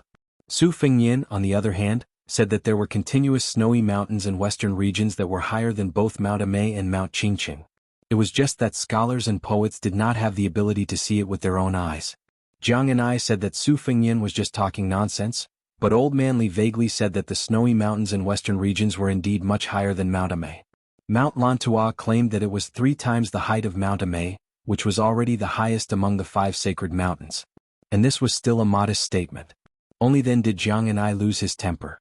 Yu Wei asked softly, "Do you want to give some to the Phoenix Battalion?" Su Fengyin, who was gnawing on a white fruit chicken, used his greasy finger to point at Lu Qiantang and the other 2 who could only eat at the door. He said flatly, "It's strenuous and unrewarding to give these people some small favors. Let's not talk about the Phoenix Battalion. These 3, if you don't give them what they yearn for even in their dreams, even if you put 10,000 roasted white fruit chickens in front of them, they'll only think it's disgusting." Yu Wei said softly, "But it's always good to be approachable." Su Fengyin laughed and said, "That's because you haven't stayed in the Beiliang army. That's why you can say that. Let's not talk about others." Su Zhao's prestige was earned by taking the lead and risking his life time and time again. In the later stages of the chaotic war of spring and autumn, the late emperor specially decreed that Su Xiao was not to personally charge into enemy lines. Do you know how many of Beiliang's top generals died for Su Xiao? Wang Jian, the peerless hero who was known as the giant spiritual official of the heavenly court, and 2 others before him were all dead. Now Qi Danggua, who was carrying the banner of Beiliang, had scars on his body. Even an old soldier who had been through hundreds of battles would be shocked to see him. Su Xiao himself had said that it was the will of the heavens that he was able to live until today. It was the heavens that did not want him to die. Giving people a small profit, if the operation is done properly, of course it can be exchanged for a big profit. But no matter what, it can't be exchanged for people's death and loyalty. Whether it's Jianghu martial artists like Lu Qiantang or the Beiliang elites like the Phoenix Battalion, if I want them to give their lives to me, hey, it's still too early. Yu Wei, who was squatting in front of the bonfire and warming herself up, felt a chill for no reason. His Royal Highness hadn't even exchanged a few words with them, and he was already thinking about how to cheat them of their lives in the future? As if he had guessed Yu Wei's thoughts, Su Fengyin said self-mockingly, "Do you think they're idiots? If I say, hey, take out your lives, will they really obediently hand it over? The name His Royal Highness can only frighten people and tempt some petty people who seek profit. If I'm an empty bag of idiots, in the end, at most I'll just be a prodigal hedonist. Yu Wei, there's no harm in telling you something you don't know. Just now when we went up the mountain and looked down from above, did we see any torches from the cavalry on the small path at night? I don't think so, because the Phoenix Battalion's light cavalry was the best in both night and field battles in the Beiliang army. The martial arts book said that cavalry had 10 victories, 9 defeats and 8 losses. Logically speaking, the dense forest was the cavalry's place of defeat. But if anyone really thought that the 100 Phoenix Battalion soldiers couldn't stop 3 paces after going up the mountain, then they were purely looking for trouble. The Phoenix Battalion's warhorses went from horse identification, breeding, feeding, training, then to horseshoes, stirrups, saddles and armor, and finally to choosing a formation with the same jumping speed, diligently riding, archery and matchmaking between men and horses. There couldn't be any mistakes in every step. When a warhorse died in battle, it wasn't allowed to be eaten. It could only be cut off its ears and hooves to report to the horse supervisor.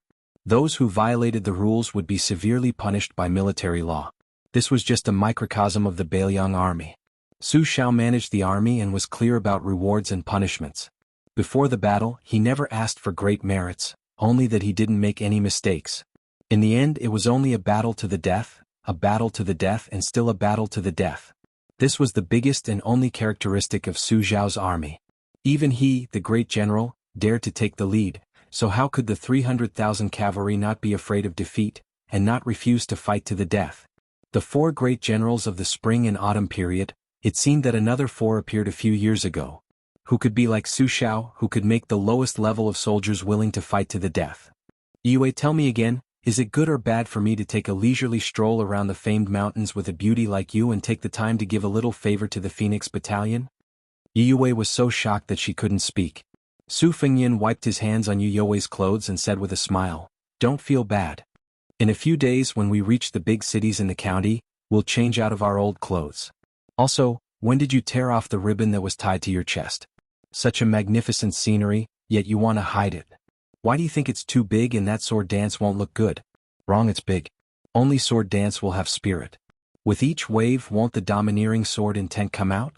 No matter how beautiful a woman is, she will feel ashamed of her inferiority when she sees you.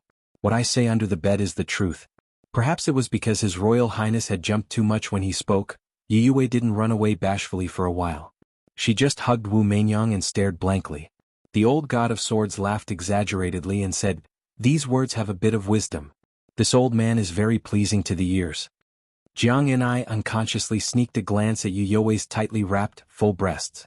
Then he lowered his head to look at himself. He seemed to be somewhat discouraged. Lu Qiantang entered the courtyard and said softly, "Your Highness, there's an enemy attack. There are more than 30 people, but they're all bandits in the forest." As long as His Royal Highness gave the order, Lu Qiantang could make these bandits, who had found the King of Hell, die without knowing how. Su Fengyan smiled and said, "Let them all in. Lu Qiantang and Yang Qingfeng, who looks more like a ghost than a ghost, don't show yourselves. Be careful not to scare them. Yang Qingfeng can go inform Ningame to stay put and wait for orders. Shu Xiu, you stay behind." More than 10 burly men noisily rushed into the courtyard. The remaining half could only squeeze at the door and look around. They had all followed the light of the fire. Nowadays it was rare for them to encounter a big fat sheep. There were very few pilgrims, but today's group simply made them laugh. They widened their eyes and looked over. They almost all swallowed their saliva at the same time. The young nobleman sitting on the steps in the middle looked like the son of an official. At the very least he was a child from Yongzhou. As for the disheveled old man and the old Taoist who were lying down and eating meat, they didn't pay any attention to them. However, the remaining people were all stunning beauties. The plump lady holding the white cat had a very good figure. Even a fairy couldn't compare to her. The little girl dressed as a servant girl who was roasting meat had an even more beautiful face. Her legs were closed together in an alluring manner, leaving no gap. Young chick. In front of him stood an older lady who looked like a vixen. What was a scholar saying? That's right, charming. At the door, the men who were slightly weaker, so they waved flags and shouted battle cries instead of rushing to kill and rob, were about to go crazy. They pushed and shoved with all their strength. The shorter ones began to jump around, hoping to take a few more glances.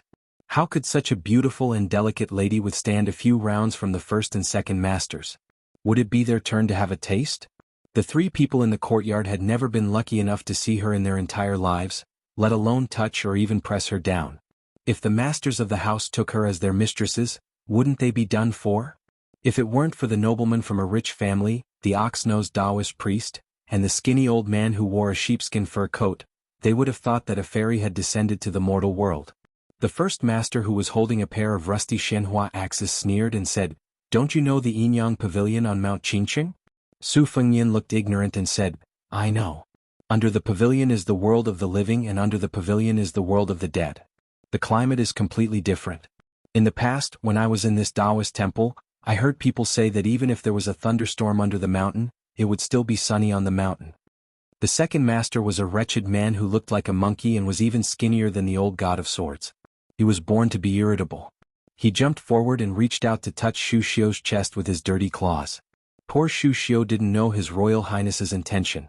She could only pretend to be frightened and took 2 small steps back, just in time to avoid the monkey's vomiting hand. Unfortunately, Shu Xian was the outsider with the least status in this courtyard. She was so close to them that not only did she smell the sweat of this group of bandits and barbarians, she also smelled the terrifying armpit odor of that skinny monkey. Looking at His Highness the Heir Apparent, Shu Xian felt a little helpless.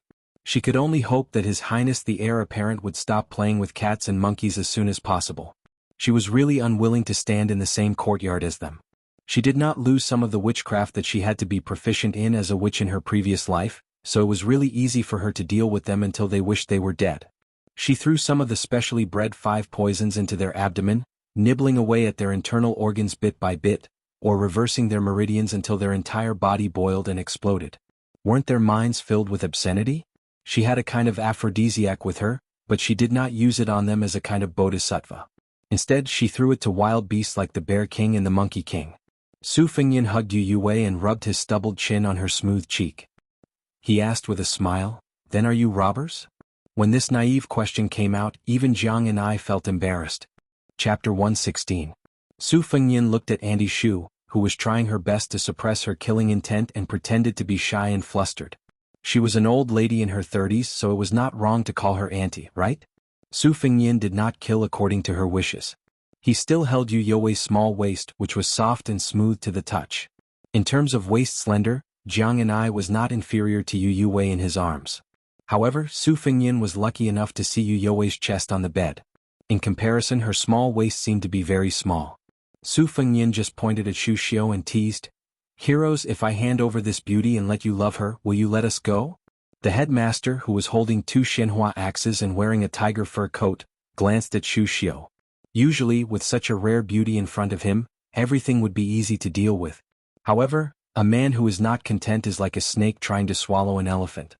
The other 2 in the courtyard were obviously more delicious than the one closest to him. Even the most beautiful and arrogant Taoist nuns in the Qingyang Palace were not half as good as them. The headmaster had been on the mountain for 2 months and he was about to suffer internal injuries from holding back his evil desire. He was just short of finding a female monkey to have fun. The county governor went into the mountain to kill people every time, but there were many wanted posters of the big and small mountain kings in Qingqing posted in the county. He was one of them, so he could only risk being beheaded and occasionally disguise himself as a villager to relieve his lust in the city. Therefore, the first master, who could not wait to tear apart the girl's clothes to reveal their fair skin, spat out a mouthful of thick phlegm and viciously cut the girl holding the white cat. He loved this girl the most. Although the face of the female servant who was roasting meat was more beautiful, she was still a girl. She still needed to have more meat to withstand the whip of the big axe under her grandfather's crotch.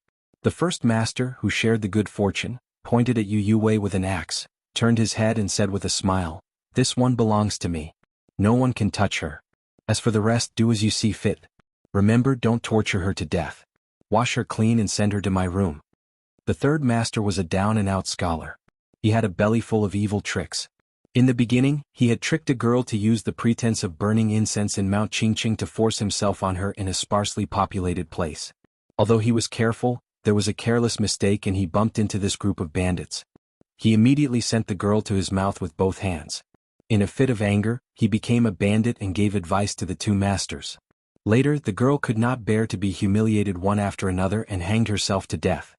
Because he had not played enough, he was so angry that he did not even let go of the corpse. Taking advantage of the warm body, he tossed and turned for the time it took to burn a stick of incense. Even the first master and second master were endlessly impressed. In a moment of happiness they made him the third master. The third master stared at Jiang and I and said with a gloomy smile, "This little sister belongs to me. I will take her back and train her well. Don't be afraid. I am a cultured person who has studied.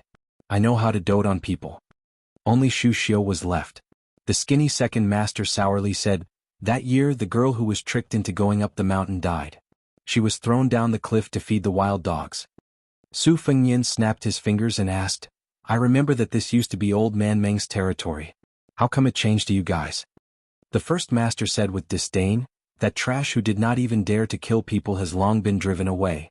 Don't talk nonsense. Come out and accept your death. It is only a matter of Grandpa's axe." Su Fengyan let go of Yu Yue and stood up with his saber. The first master looked at this posture and was stunned for a moment. Then he laughed wildly and said, "Boy, you still dare to play with your saber in front of Grandpa?" Su Fengyan lightly jumped down the stairs. His movements were graceful and untainted by smoke and fire. It was obvious that his inner strength was not ordinary. Seeing that the head of Shen Huahua's flower axe was a little dumbfounded, he kindly reminded him, "Look behind you." The first master did not dare to turn around for fear of being sneakily attacked by this boy. He only turned his head and took a quick glance. What? Other than the second master and the third master, why was there only an unfamiliar girl in green standing? Why were all the brothers lying on the ground? The girl in green, who was more graceful than a handsome scholar, was holding a strong brother by the neck and hanging him in the air? These brothers were all pinched to death like this? The expressionless girl in green loosened her grip, and the dead brother fell limply to the ground without making a sound.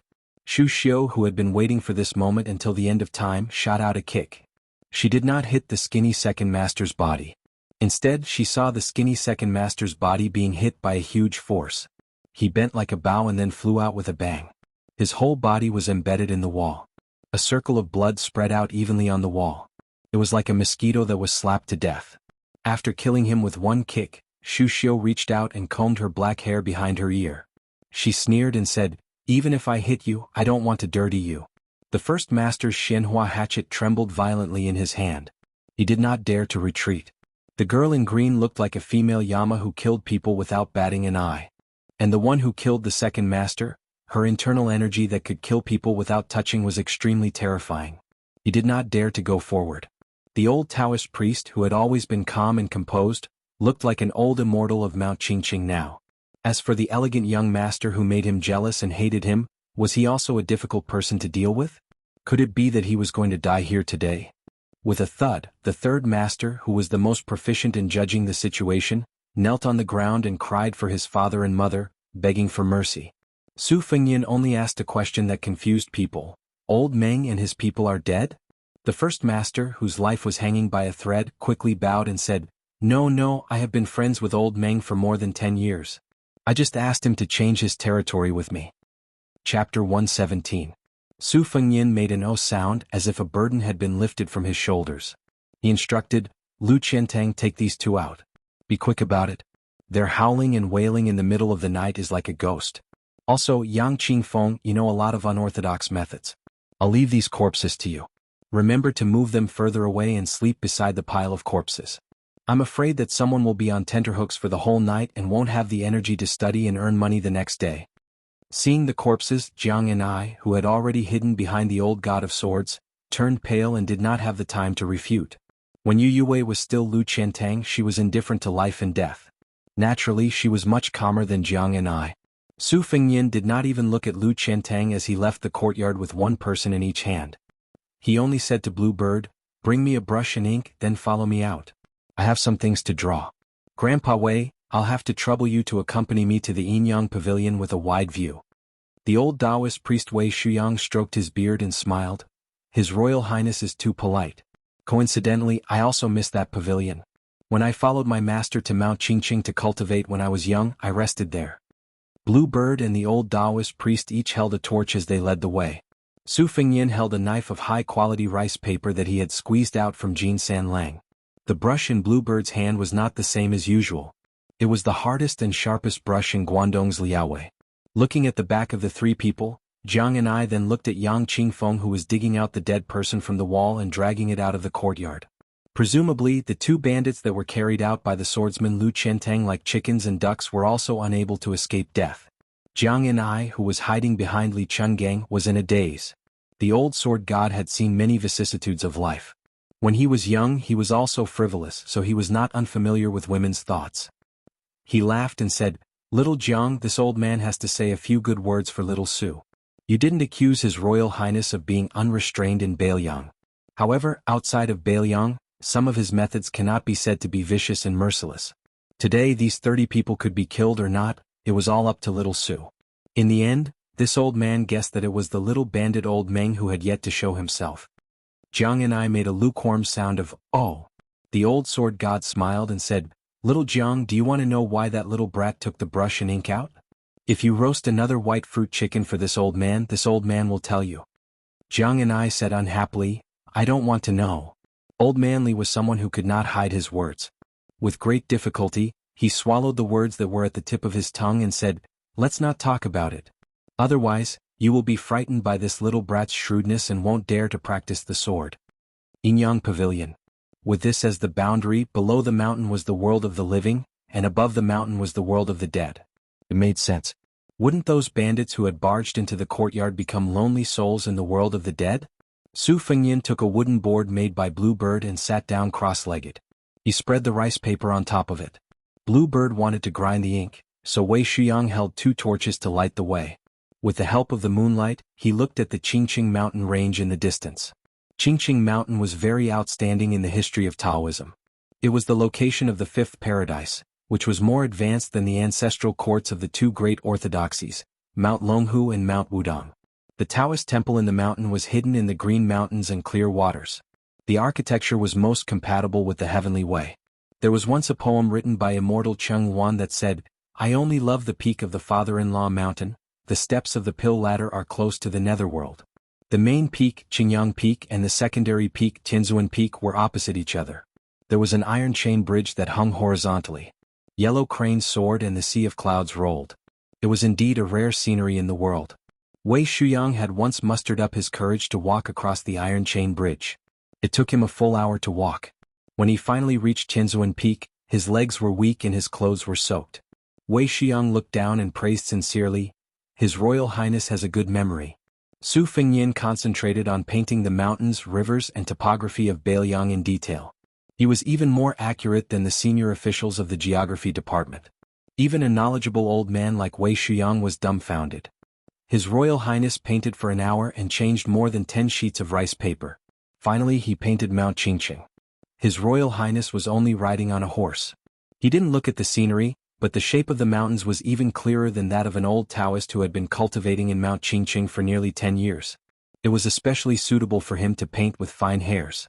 Wei Shuyang had seen His Royal Highness grow up, so he was far more familiar with Su Fengyan's character than outsiders. It was true that he was naughty and mischievous. Otherwise he wouldn't have ridden on Wei Shuyang's neck and peed. When he pooped in the tide-listening pavilion as a child, he would casually wipe his ass with a secret manual. However, once this child became serious, he would have a stubborn spirit. Once he was punished by Li Yishan on the top floor to copy scriptures. His Royal Highness didn't admit his mistake, but he still copied the scriptures. In a fit of pique he copied nearly 300,000 words. In the end, even the great pillar state came forward to plead for leniency. In the end he won over Li Yishan, who didn't know whether to laugh or cry. Su Fengyan stopped writing and waited for the ink to dry. He looked up and smiled at Bluebird. "Later, take these rice papers back to the carriage and sleep. Otherwise that girl won't dare to close her eyes." When the rice paper finished eating the ink, Bluebird took the paper and brush and left. The torches had been changed several times. Su Fengyan shook his wrist and laughed softly. "Grandpa Wei, don't let anyone know that I'm drawing this." The old Taoist nodded. "Of course. His Royal Highness has a beautiful heart. I've seen it and kept it in my heart. I won't say anything." Su Fengyan looked at the highest peak of Mount Qingqing in the distance and said self-deprecatingly, "His Royal Highness has a rotten heart. What kind of beautiful heart does he have?" Wei Shuyang laughed. "His Royal Highness is too modest." Su Fengyan closed his eyes and faced the beautiful mountains. He folded his blade on his knees and formed the Huangting incantation with 2 fingers. He silently entered a meditative state. Wei Shuyang didn't sleep the whole night. He just sat quietly and observed His Royal Highness's mysterious phenomenon. There was a purple aura coming from the east between his eyebrows. The closer it was to dawn, the more the red date mark between Su Fengyan's eyebrows turned from dark red to light purple. When the first rays of the morning sun shone on his body, Su Fengyan slowly opened his eyes and turned to look at Wei Shuyang apologetically. Wei Shuyang stroked his white beard and shook his head. "I'm looking forward to His Royal Highness going to Longhu." Chapter 118. Today's reward was very generous. Disciple, Mingche and Zhou Xiaoqing, thank you for your support along the way. Su Fengyan took a deep breath of the mountain forest and felt refreshed. He joked, "Grandpa Wei, are there really immortals who eat clouds and drink dew? Do you think there are immortals who eat the essence of the sun and moon in the Qingyang Palace?" The old Taoist chuckled and said, "I have never heard of such immortals. My master only knew some Dharma access to fasting and essence. He is far from the immortal realm." Su Fengyan left the pavilion and looked up at the Qingyang Heavenly Lord's twin peaks that looked like a pair of bull horns. He muttered to himself, "The Qingqing King sounds very powerful. The Taoist master of Mount Longhu is only a state teacher who is in charge of all Taoism. Mount Wudang is even more pitiful. The Wudang sect leader is nothing, but there is someone who occupies a mountain and calls himself king. Wei Shuyang smiled but did not say anything. Because of his high status, he had been friends with His Royal Highness for more than 10 years. Therefore, when he traveled with Su Fengyin on the horse, he knew about the farce of two geese swapping yellow gates. Now that he saw His Royal Highness drawing with the geography of the mountains and rivers, it was very likely that he would draw wherever he went. Was he not going to draw 3,000 miles of beautiful mountains and rivers in a single line? Would there be any hidden secrets in this path? Old Taoist Judami did not dare to delve deeper. He just kept it in his heart. The more he spoke, the more likely he would make mistakes.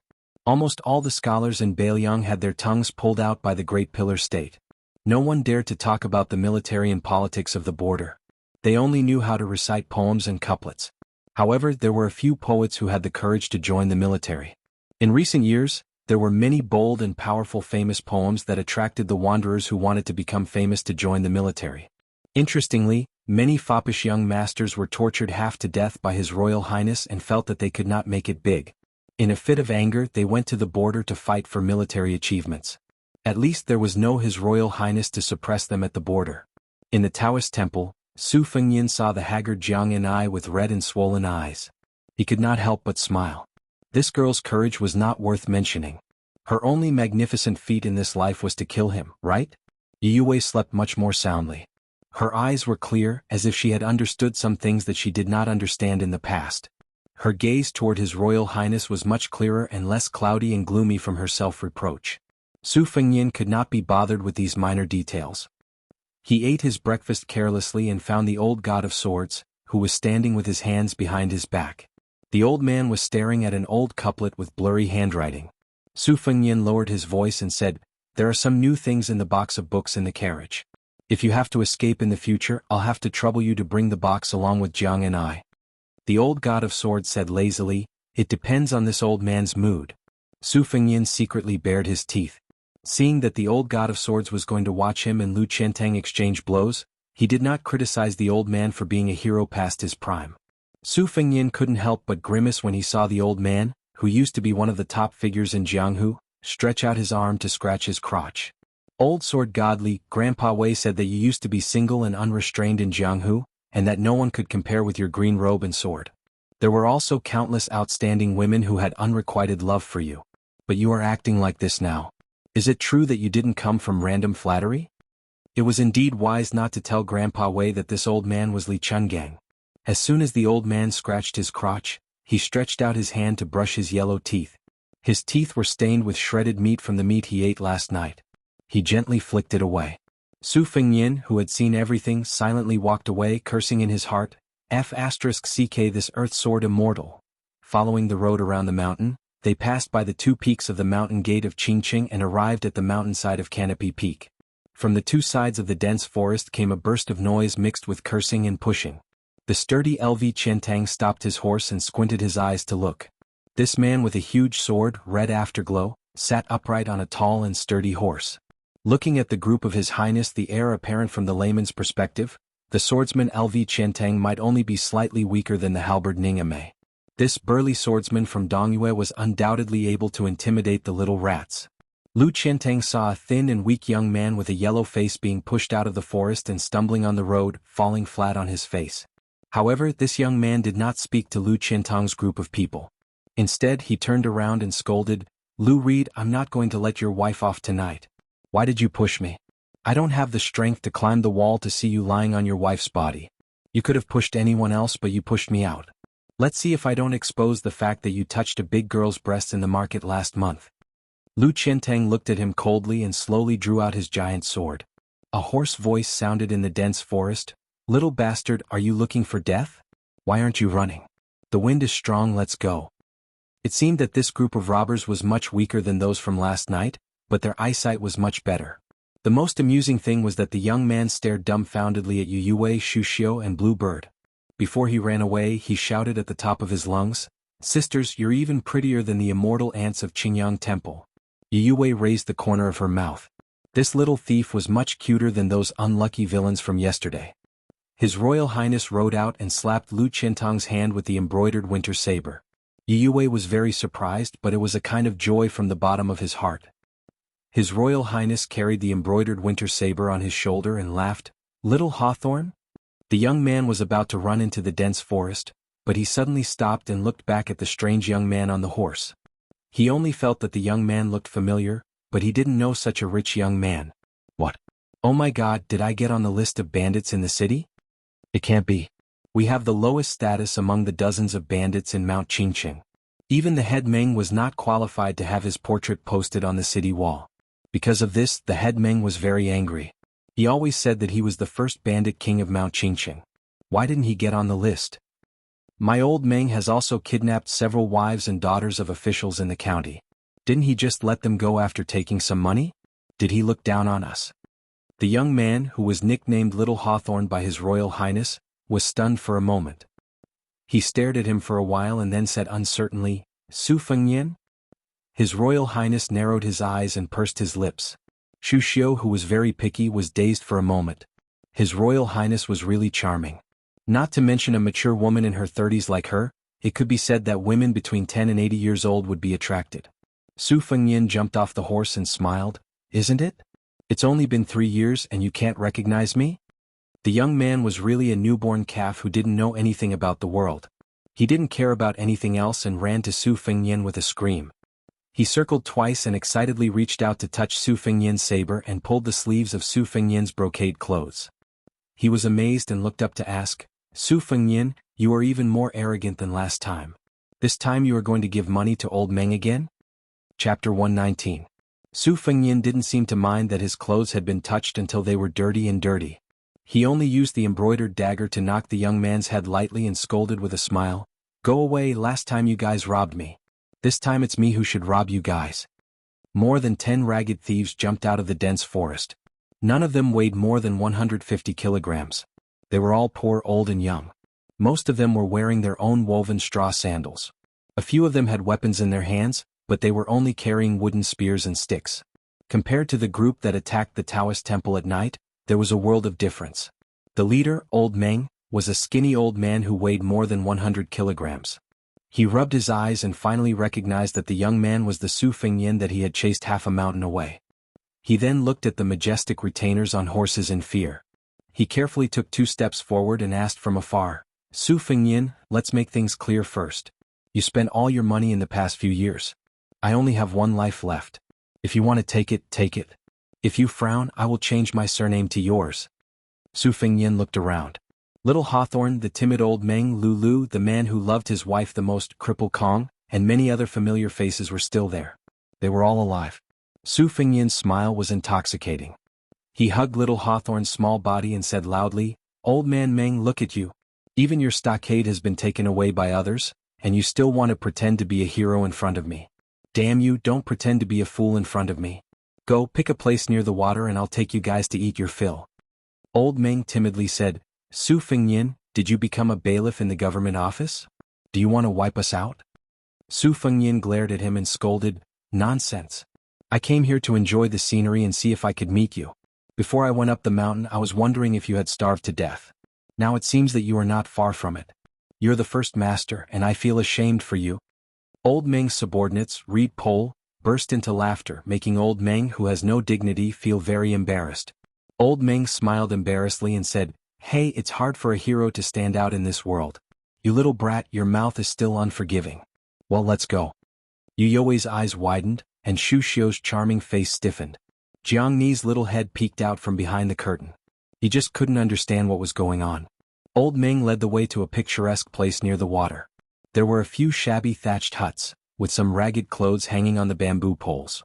If this was considered as occupying a mountain and becoming a king, who in the world would be willing to be a bandit? Yang Qingfeng, who came and went like a ghost, came out with countless game animals. This group of bandits, who had worked hard to set 10 traps but still couldn't catch a single wild rabbit or pheasant, were drooling. Su Fengyan sat on a stone by the stream. Little Hawthorn lay behind him and hugged Su Fengyan's neck, ignoring Old Meng's enthusiasm. Su Fengyan teased, Well, Old Meng, you're the leading hero of Mount Qingqing. What are you afraid of? Little Hawthorn is braver than you. Little Hawthorn laughed happily and said, I told Old Meng to give me the position of the first master. How could he be willing to do that? He insisted on waiting for a few more years. Su Fengyan nodded and said with a smile, He was lying to you. Did you really believe him? Why don't you come down the mountain with me? I'll take you to eat fish and meat every day. Little Hawthorne secretly turned to look at a few fairy sisters not far away and said, "Forget it. I grew up on this mountain. If I leave, old Meng will die of grief. But Su Fengyin, who are those sisters to you? They're so pretty. They're much prettier than little Kay, from Lu Lu Wei's family." A young girl of 12 or 13 years old put her hands on her hips and said angrily, "What did you say, stupid Hawthorne?" Su Fengyin turned to look and said in surprise, "Little Kay, you're all big girls now. Come, stand closer and let Brother Su take a closer look." Little Hawthorne secretly told, "Su Fengyin likes you a lot. I've heard her talking in her sleep a few times." The little girl, whose skin was tanned by the sun, blushed. She must have accidentally seen Yu Wei and the other girls and felt a little inferior and timid. She just stood far away and did not dare to get close to Su Fengyin. When she was young, Brother Su taught her to play a little tune with a leaf. She learned it for a long time and now she had mastered it. When there was no one around, she would secretly play it a few times. He used to make a promise that he would come and see her when she grew up. Su Fengyin finally tricked the shy little Kay, to sit beside him. They ate old Meng's best smoked and roasted game together. The little girl had really grown up. She knew how to chew slowly without showing her teeth. Su Fengyin saw that old Meng's eyes were blank and full of fear. He frowned and asked, "Is there something on your mind, old Meng? Tell me about it." Old Meng squeezed out a smile and shook his head. Little Hawthorne, who was chewing on a wild munch, could not hold back her words. Her eyes turned red and she said sadly, "Su Fengyin, we owe them money.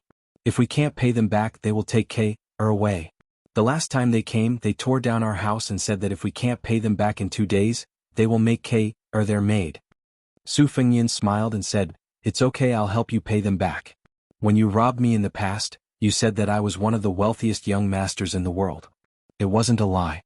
Old Meng said softly, "It's no use. We owe them more than 20 taels of silver. Furthermore, they are not after the money. They just want to take Kay away. You know that daughters are more precious than anything else in the mountains. Lulu and I have discussed it. At most, we will fight with our lives on the line. When the time comes, we will let little Hawthorne take Kay and escape down the mountain. Old bones like us won't be able to move and we don't want to leave either. After all, we have been here for more than 20 years. We can't bear to leave. We are just waiting for the day when we die on the mountain. Su Fengyin, old Meng knows that you have some silver and I appreciate your kindness. However, those people are not kind people.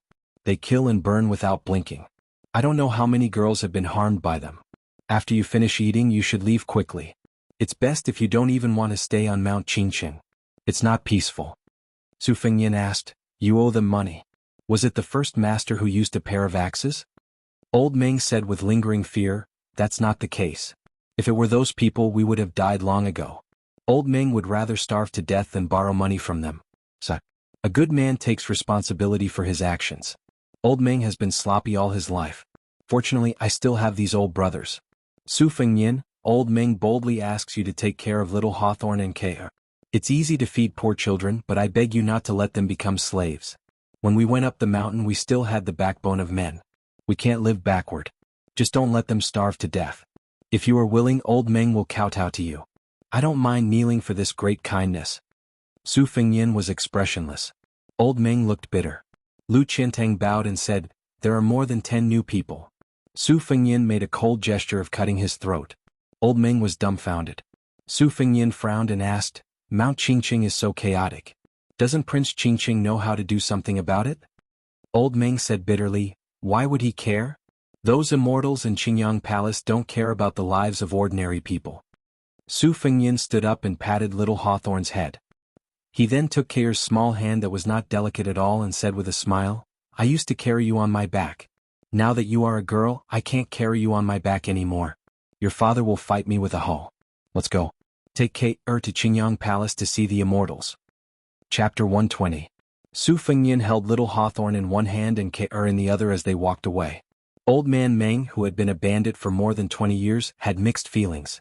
Back then, when he had brought his old brothers to see the master and servant touring Qingqing, even a blind person would know that they were a fat sheep dripping with oil. A dozen people had rushed up to intercept them. Old man Meng had just said that as long as they had money, they would not hurt anyone. This timid young master had already fled on horseback. If he had not been unlucky enough to be knocked off his horse by a branch, he would have really run away in a panic. Old Man Meng could not do the immoral business of robbing money and killing people. Unexpectedly, he had accidentally found several large piles of banknotes and some strange books on this fat sheep. The group of old fellows were all dumbfounded. It turned out that this fat sheep had an extraordinary background. Without needing Su Fengyin to beg for mercy, Old Man Meng had taken the initiative to take a banknote worth 100 taels of silver and return the rest. It was not that Old Man Meng viewed gold and silver as dung. It was just that several groups of people on Mount Qingqing had robbed wealthy families and attracted the attention of hundreds of armored soldiers from the county's military office. Those who were unlucky had their lairs smashed, while those who were luckier had not been able to sleep soundly. Old Man Meng did not want to drag his group of brothers to the downtown area to be beheaded in public. After a while, they had gathered in the Taoist temple to eat some roasted game. The fat sheep and the grassland bandits had unexpectedly become familiar with each other. This fellow was not very courageous, but his skin was really as thick as a city wall. He had shamelessly stayed with them for half a day and was addicted to eating and drinking. Every day he would lie about how he was a rich young master from Beiliang. Who would believe him? Did he think that he was the son of a noble family just because he had a few thousand taels of silver? Our Old Man Meng has seen the world. Later on, Old Man Meng kicked him down the mountain. We are doing a job with our heads hanging on our belts. What if we implicate the two good people, master and servant, in the process? This fellow had a good conscience. Before he went down the mountain, he had given an extra 100 taels of silver, saying that he would keep it for Kate to buy clothes and rouge when she grew up. However, business had been slow in the past 3 years. More than half of it had been extorted by a few little immortals from Qingyang Palace. Then he had been on good terms with a few groups of people in the same industry who had borrowed but never returned the money. Half a year ago, he had had no choice but to borrow 30 taels of silver from Ying Xianfeng. Lulu ran over with his head full of sweat. His lips were pale and trembling as he said, "Old Man Meng, Ying Xianfeng and those bastards are all dead. They were all killed by that guy with the big sword." Old Lu was as thin as a reed pole, but he had married a wife who was heavier than both of them. Moreover, he had given birth to a little girl who was getting more and more beautiful as she grew up. Old Lu wiped his sweat and sat on the ground. He gasped for breath and said softly, "This swordsman is too overbearing. He killed several people with one strike. How many of them could they withstand? They were all dead. None of them had a whole corpse. Old Man Meng, you are the smartest one among us. Think about it. Are we lucky or doomed? If we met Ying Xianfeng and his gang, we would have fought with our lives. However, Su Fengyin is a real person. If he holds a grudge against us, wouldn't it be like playing with us?" Old Man Meng thought for a while and said bravely, "It's a good thing. Su Fengyin doesn't look like an official's son who kills people like flies. He really likes little Hawthorne and Kay. We can all see this. He can't be bad. Otherwise we wouldn't have survived." Lu Reed whispered, "What is the background of this Su Fengyin?" Old Man Meng reached out and touched his back. It was wet. He shook his head and said, "How would I know?" Lu Reed was surprised. "Hey, what about the servant old Huang?" Old Man Meng said absent-mindedly, "Have you ever seen a servant who can run as fast as a horse? That's why I didn't dare to ask for more money." Lulu suddenly realized what was going on. He slapped his thin thigh and accidentally slapped it too hard. He sucked in a breath of cold air. Cripple Kong, who always liked to hide at the back of the group, ran with great momentum today, or rather he pissed his pants in terror. This cripple used to like to jest with Su Fengyin, bragging about how he was more handsome than Su Fengyin when he was younger. Now, his face was pale as he shouted, "There are people from the Yamen." With a rough glance, there were at least 100 people. They were all riding horses with sabers and crossbows. Compared to the officers and soldiers who went up the mountain to encircle and suppress them, the difference was like heaven and earth. Old Kong had served in the army before. He recognized the famous Beiliang sabers. They are Beiliang sabers. These 100 people can flatten the entire Mount Qingqing, let alone us. Old Man Meng and Lu Reed looked at each other. They could only wait for death. Fortunately, little Hawthorne and K.R. were not here, so they could die without grievance. Who would have thought that when these 100 elite light riders arrived at the stream bank, their leader, a general in heavy armor and holding a halberd, took off his helmet and helmet. With a smile he looked at Old Man Meng's group of rarely seen kind-hearted thieves, and spoke as softly as possible, "This general is Ningame." Young Master Su said not to disturb Mr. Meng. "It's just that our cavalrymen have always regarded the horses as their comrades. On the way up the mountain we couldn't find a water source, so we had to break the rules and disturb you. Mr. Meng, please don't blame us." Old Man Meng spoke with a thick Yongzhou accent. He was confused and asked, "What did the general say?" Ningame patted his ink-black beloved horse. He smiled and said, "The horse wants to drink water, so we took a break."